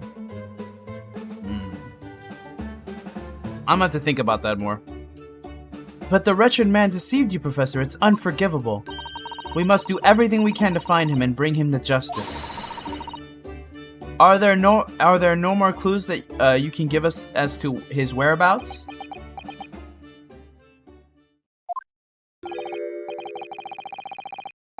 I'm sorry, we only ever discussed the Kinetic's machine, nothing else.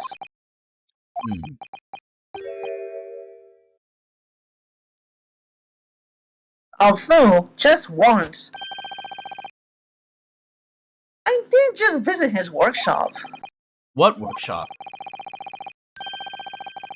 Trevor's and Nora's fabrication laboratory where he constructed my great machine. Why didn't you mention this before? Enoch Drebber's workshop. There's every chance we might find the man there. Can I punch this man in the face? Dun, dun, dun, dun, dun, dun. So you've been to Drebber's place of work then? Yes, just once, you understand. It was an enormous place, plenty of room to construct my Kinetic's machine, you see. Where can we find it? We have to go there at once. There's a good chance that we'll find Drebber there.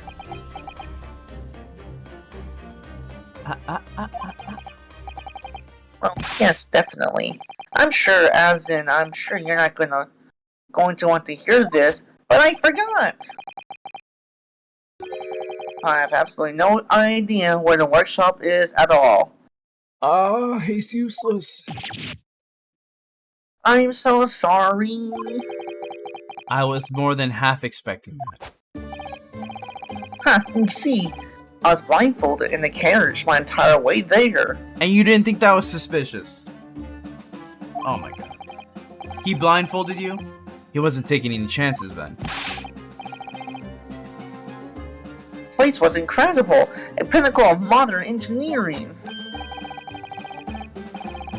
Even the oil he used was the very best, a special French machine oil that was impossible to obtain in Britain. Ah, the indescribable scent of that imported oil. Perfumers across the world should forget their secret formulae and use that instead. What do you think, Mr. Sato? Eau de machine for your next birthday? I've never used that kind of perfume, Mr. Naruhodo, and I'm not sure I'd like to start with that. I don't suppose you know even part of the workshop's address, Professor. You don't have a business card for Mr. Jebber, for example? The man was Alright. Yes, I knew he gave me this business card once. It's right here, look. Then why even blindfold him in the first place? If you're just... Oh my god. Let me see that. Throw etiquette to the wind, why don't you?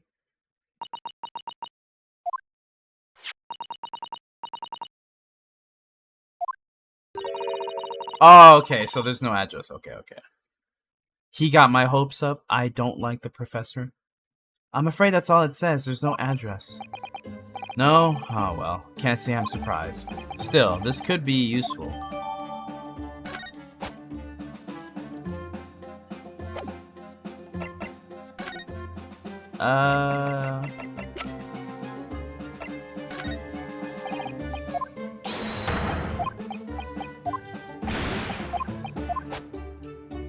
Anything else?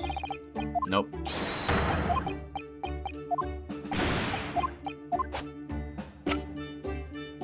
Screwdriver? Okay. Professor, do you recognize this?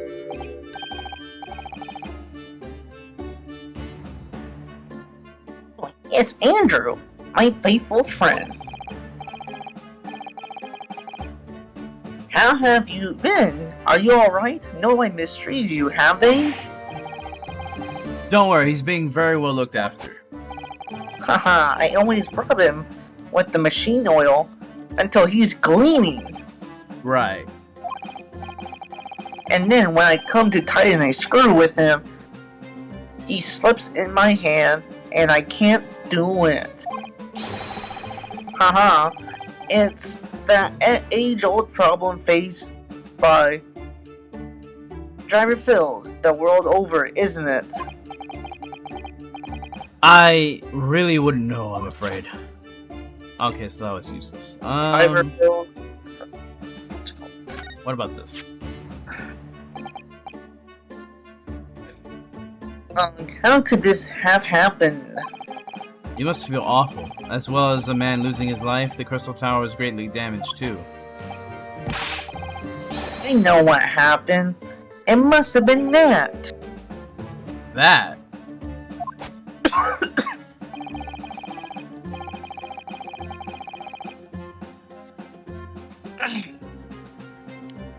The cross day before the demonstration, I had my usual meal of frankfurters at the hotel restaurant.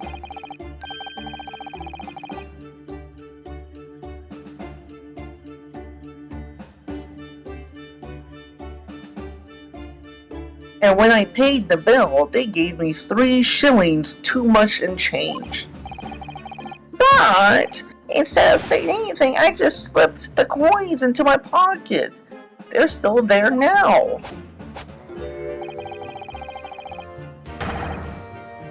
It's a divine retribution for my own wrongdoing. That's what this is. For a scientist, he has some very illogical anecdotes. Long and illogical. Alright, so... yeah. I don't...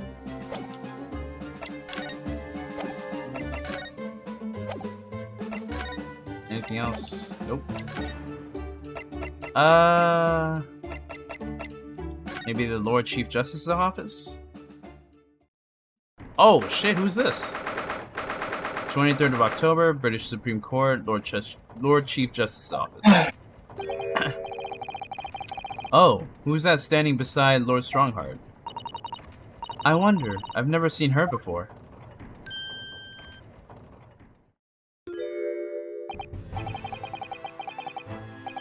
Ah, the young champion of the court. You have some success this morning, I understand. And you have thrown the entire government into disarray as a result. Oh! You mean because of Professor Harebrain's experiment?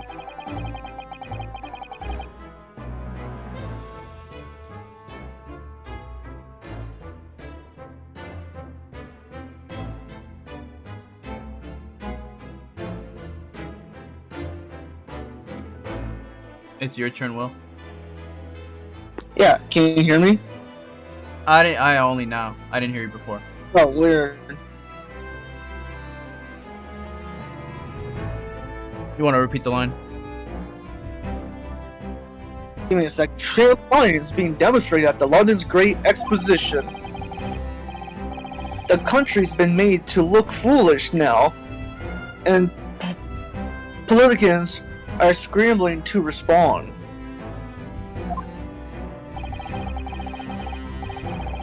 Lord Van Zeeks is in Whitehall as we speak, giving an emergency briefing. Oh dear, I didn't mean to cause any trouble. None of this is your responsibility. The government is entirely to blame for having been taken in. The special dispensation that prevents investigation at the scene will be annulled later today. Once that happens, my forensic investigation team will move in and deal with that scrap metal in no time. It's scrap metal now, is it?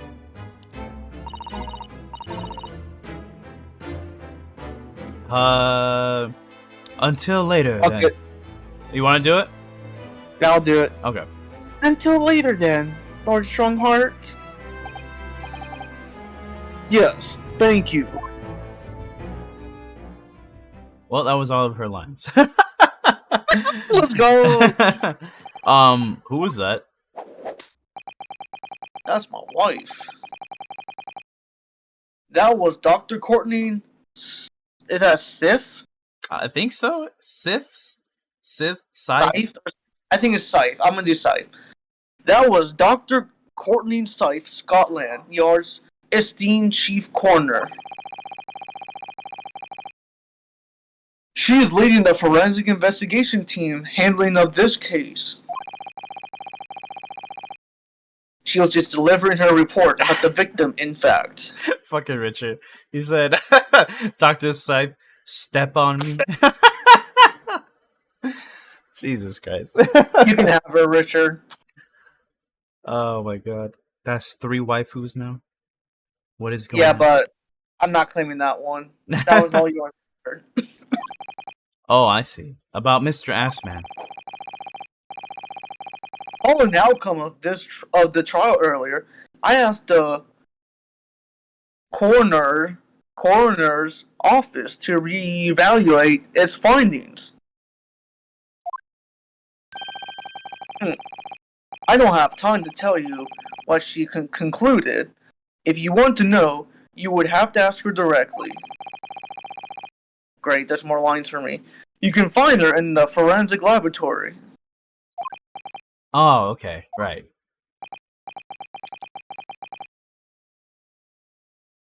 Now, what were you here to see about me? To see me about? I can give you 7 minutes and 39 seconds of my time. So he's not running quite so spectacularly late anymore. Alright, sir. Forensic team. What exactly is the forensic investigation team that you mentioned before? The British Empire's police force must become the most explanatory in the world. For that to happen, it is imperative that we embrace forensic science and everything it has to offer. I first created the forensic investigation team a year ago now, unofficially of course, to pave the way. Goodness, a year ago.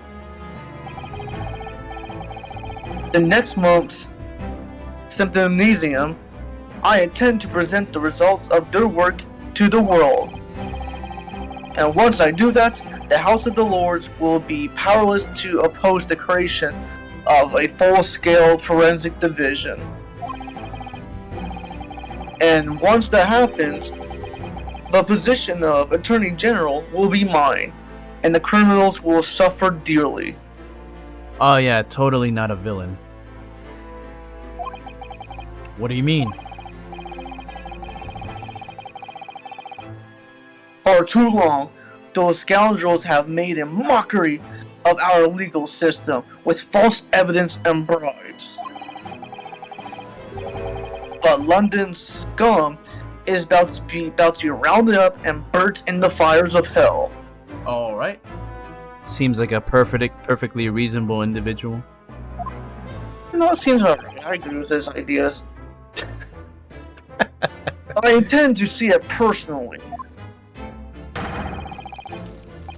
By creating the finest police force the world has ever known to protect our honor and our future. Oh, what's up, Juan?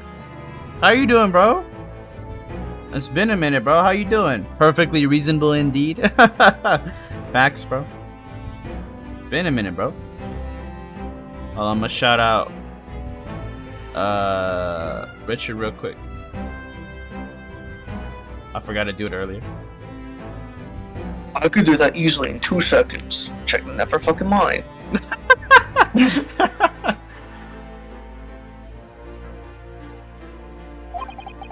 Look at those eyes. He means every word. Yeah, he's totally not the villain, bro. I'm telling you right now, bro. This man about to be another Damon Gant.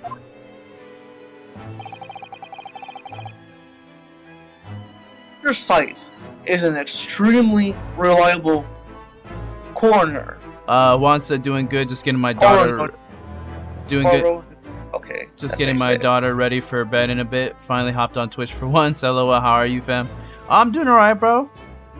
Hopefully everything's going well with you and your family. You know, hope everybody's safe, everybody doing well. But after we go to the next scene, I need to go eat dinner, so I'm gonna finish this up. Oh, got you. Yeah, I'm about to wrap it up in a couple, like maybe another 10 minutes or something. Alright. I got you. When I officially establish the forensic division at Scotland Yard, no one will be guilty. She will. Sorry, I was trying to do Incredibles reference. Because you know it's like no, like no one. Or, Yeah. like no one will be a super. Like I was referencing that. Yeah, I know. She will run it as my right hand woman, and maybe she'll do something else with that right hand. Jesus Christ. And then, speaking of the Symposium, Miss Mikotova. I mean. Oh. Hope I said it the second time. Oh yes, my lord.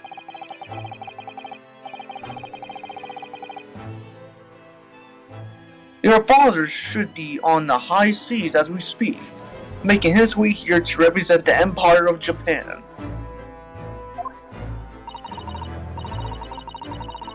Yes, that's right. I understand he will arrive at the beginning of next month. Are you acquainted, Lord Strongheart? With Professor Mikotoba, I mean. Okay, I did say it right the second time. It was many years ago now. But yes, I remember Dr. Mikotoba very well.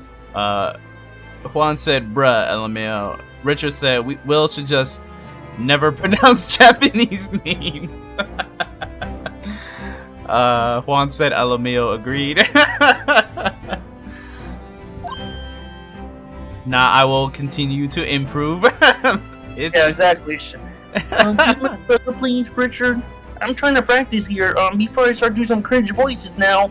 Do you want that? I can make him sound like Kermit right now. I want forensics to be fucking amazing for the court. Jesus Christ. Dr. Mikotoba. Yes, I know I said that wrong. You also said symposium wrong. Oh, symposium? Okay, Yeah. so I said. Well, no one's correcting me, so well.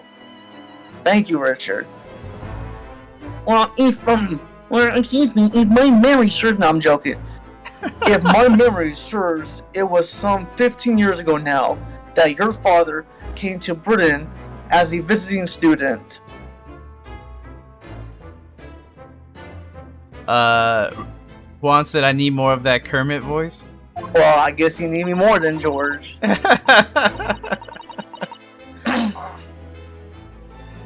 It was the year I was born, so yeah, 16 years ago, in fact. Mikotoba was a young practitioner of forensic science. What the fuck? How you say that? Is that Jigoku? Like, what the fuck is that? Yeah, that's someone's name. Yeah, his name's Shikoku. Oh, Jigoku? Mm-hmm. G, okay. And Jigoku accompanied him as a young, promising judge.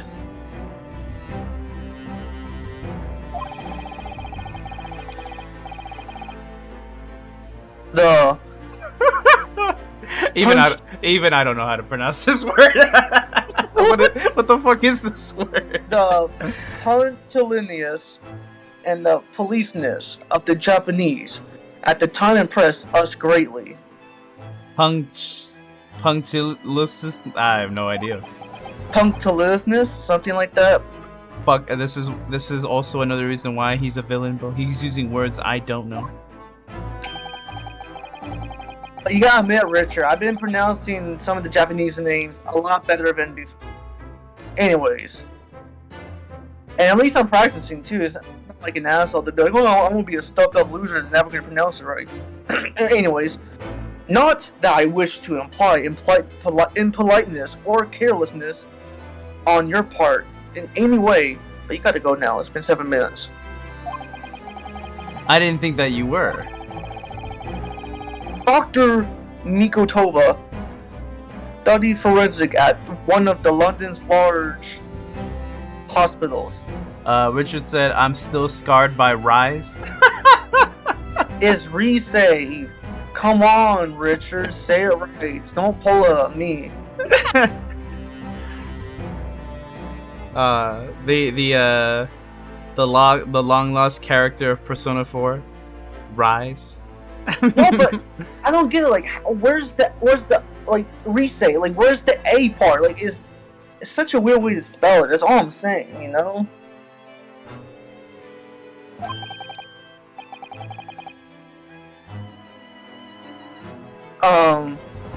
Street Snyder, if I'm not mistaken. I think it's Saint Sinners. Oh, Saint Sinners? Okay, my bad. I'm so used to saying Snyder Cut. Oh, never say that again. Richard said, what? He said, No, I what? did it on purpose. That's, if I'm not mistaken. the Snyder. Snyder Cut. Oh my. Jesus Christ. I think Richard reported my stream. Absolutely. Yeah, that new Justice League movie poster is looking sick. Oh. That shit was so funny. Dr. Scythe was also great there then, as it happens. Then Dr. Scythe knows my father, does she? I'm trying to ban myself. Hey man, you do what you need to do. He was a young medical assistant at the time, so I doubt their paths crossed regularly. Be the first mod ever to ban themselves on Twitch. Let me see if I can do it to myself. But I've no doubt. Oh, so that's you. I have no doubt. I'm just gonna do the same voice. But I have no doubt they knew each other.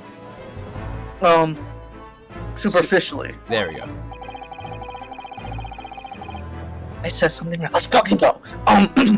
After all, Dr. Mikotova was here studying his subject for some 6 years in total. Definitely 7 minutes, guys. I gotta get going. 6 years? That's a long time to be studying abroad, isn't it? I lived with my grandmother in those years. So he left his newly born daughter behind and went overseas for 6 whole years?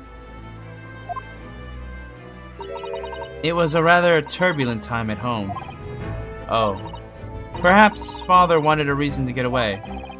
What do you mean? Why? Was a mistake. They didn't wear protection. Jesus. Well, clearly something was going on at the time. Lord Van Zeeks. I wanted to ask you about Lord Van Zeeks, actually. I heard that his older brother was killed some years ago by a mass murderer known as the Professor, who targeted nobles and royalty, is that right? Me, I mean, you Japanese are through lot. Like, is that Faru lot? Oh, thorough. Thorough. Okay, that's right. Sorry, it's just so pixelated on the phone. Faru lots. Yeah, okay, I see the O. Okay. You have done your research well. Yes. And you could say it was that very incident that gave the rise, or resay, I mean, to the Reaper. God damn it, Richard. now he's gonna say rise to resay and resay to rise now. That'd be funny. that'll be the new meme. Ban me? He said ban me. I'm sorry. I'm sorry that I did I that. knew that would get Richard's reaction. What? Why? Unfortunately, I don't got enough time. It's been like 10 minutes. I need to get going. When his brother, Clint Van Zeeks, was murdered, it was just after young Baroque had graduated from the University of London and became a prosecutor and a prostitutionist. Oh my god. And when obvious criminals who managed to evade the convention and court started disappearing, rumors quickly spread throughout the capital. Londoners started to say that wherever Baron Van Zeek went, the ghost of his dead brother wasn't far behind. Oh my word. So, Lord Van Zeeks isn't the Reaper. It's the ghost of his brother?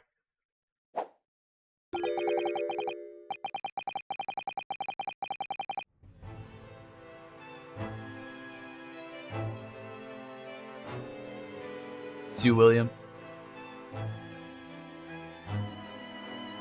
Alright, ever since that time, he became a very aloof figure in London's legal circles. Oh, yes, Lord Strongheart. Go ahead. It's about Professor Harebrain's experimental machine. We'd like your permission to examine the remains, if possible.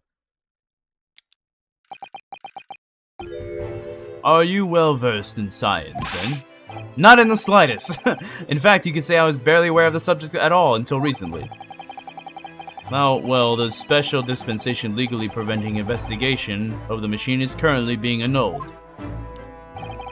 Within a few hours, Dr. Scythe's team of forensic experts will begin their own investigation.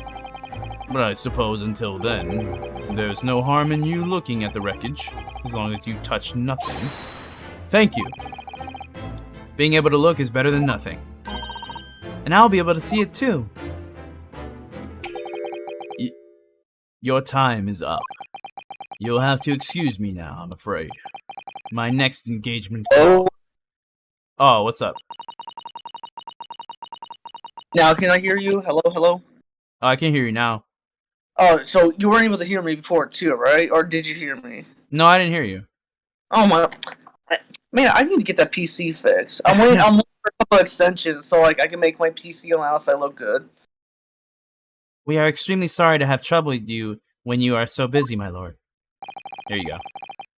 I have strong, important matters to attend. At least my voice was normal, so like for you, it was like a decent transition. I'm assuming. Mm-hmm. I have important matters to attend in preparation for the symposium. You understand? You mean symposium? Symposium? Oh my lord. Symposium. You understand? Damn it, William. Jesus. I think This is why I took a speech class in fucking elementary school. new location. Alright, I'm Okay. real quick. And also, I gotta head out because I got 10 minutes before like a tutor session I have. Oh, I got you. I think I'm gonna end. I'm gonna end the stream right here, right before we go to the forensics laboratory. Seems like a good place to stop. I'll finish next time I stream. Hold up. When would that be? So, we are at the very end of the stream. Next time I will be streaming will be Thursday. Thursday at 1 p.m. PT, 4 p.m. ET. Hopefully we're gonna go ahead and finish the investigation, and then hopefully, probably not gonna finish the trial. I'm assuming that's the trial is gonna be really long, so probably finish the trial on Friday. Also, the answer about the caller is in the in chapter 5 of the first game.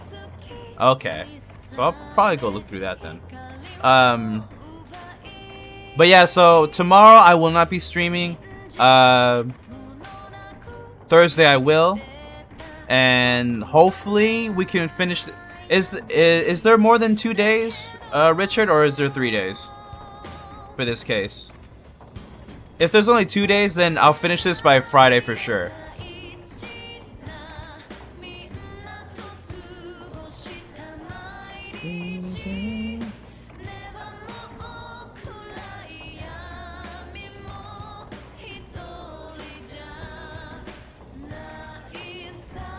Okay. So hopefully you guys enjoyed that stream. If you're watching the VOD, appreciate you watching it there on YouTube. Like I said, thank you to everybody who came through. Appreciate the support. And thank you to everybody shouting the stream out on Twitter. I don't know if Will left already. I think he did. No, he's still here. Will, you want to say something? Alright, I guess William doesn't have anything to say. But anyways, guys, that'll do it for me. I think D-Roll's about to stream pretty soon, so be sure to go watch him. And yeah, that'll be it. I'm trying to think if there's anything else I want to say. Nah, I think that's it. So I guess I'll see you guys on Thursday. Peace!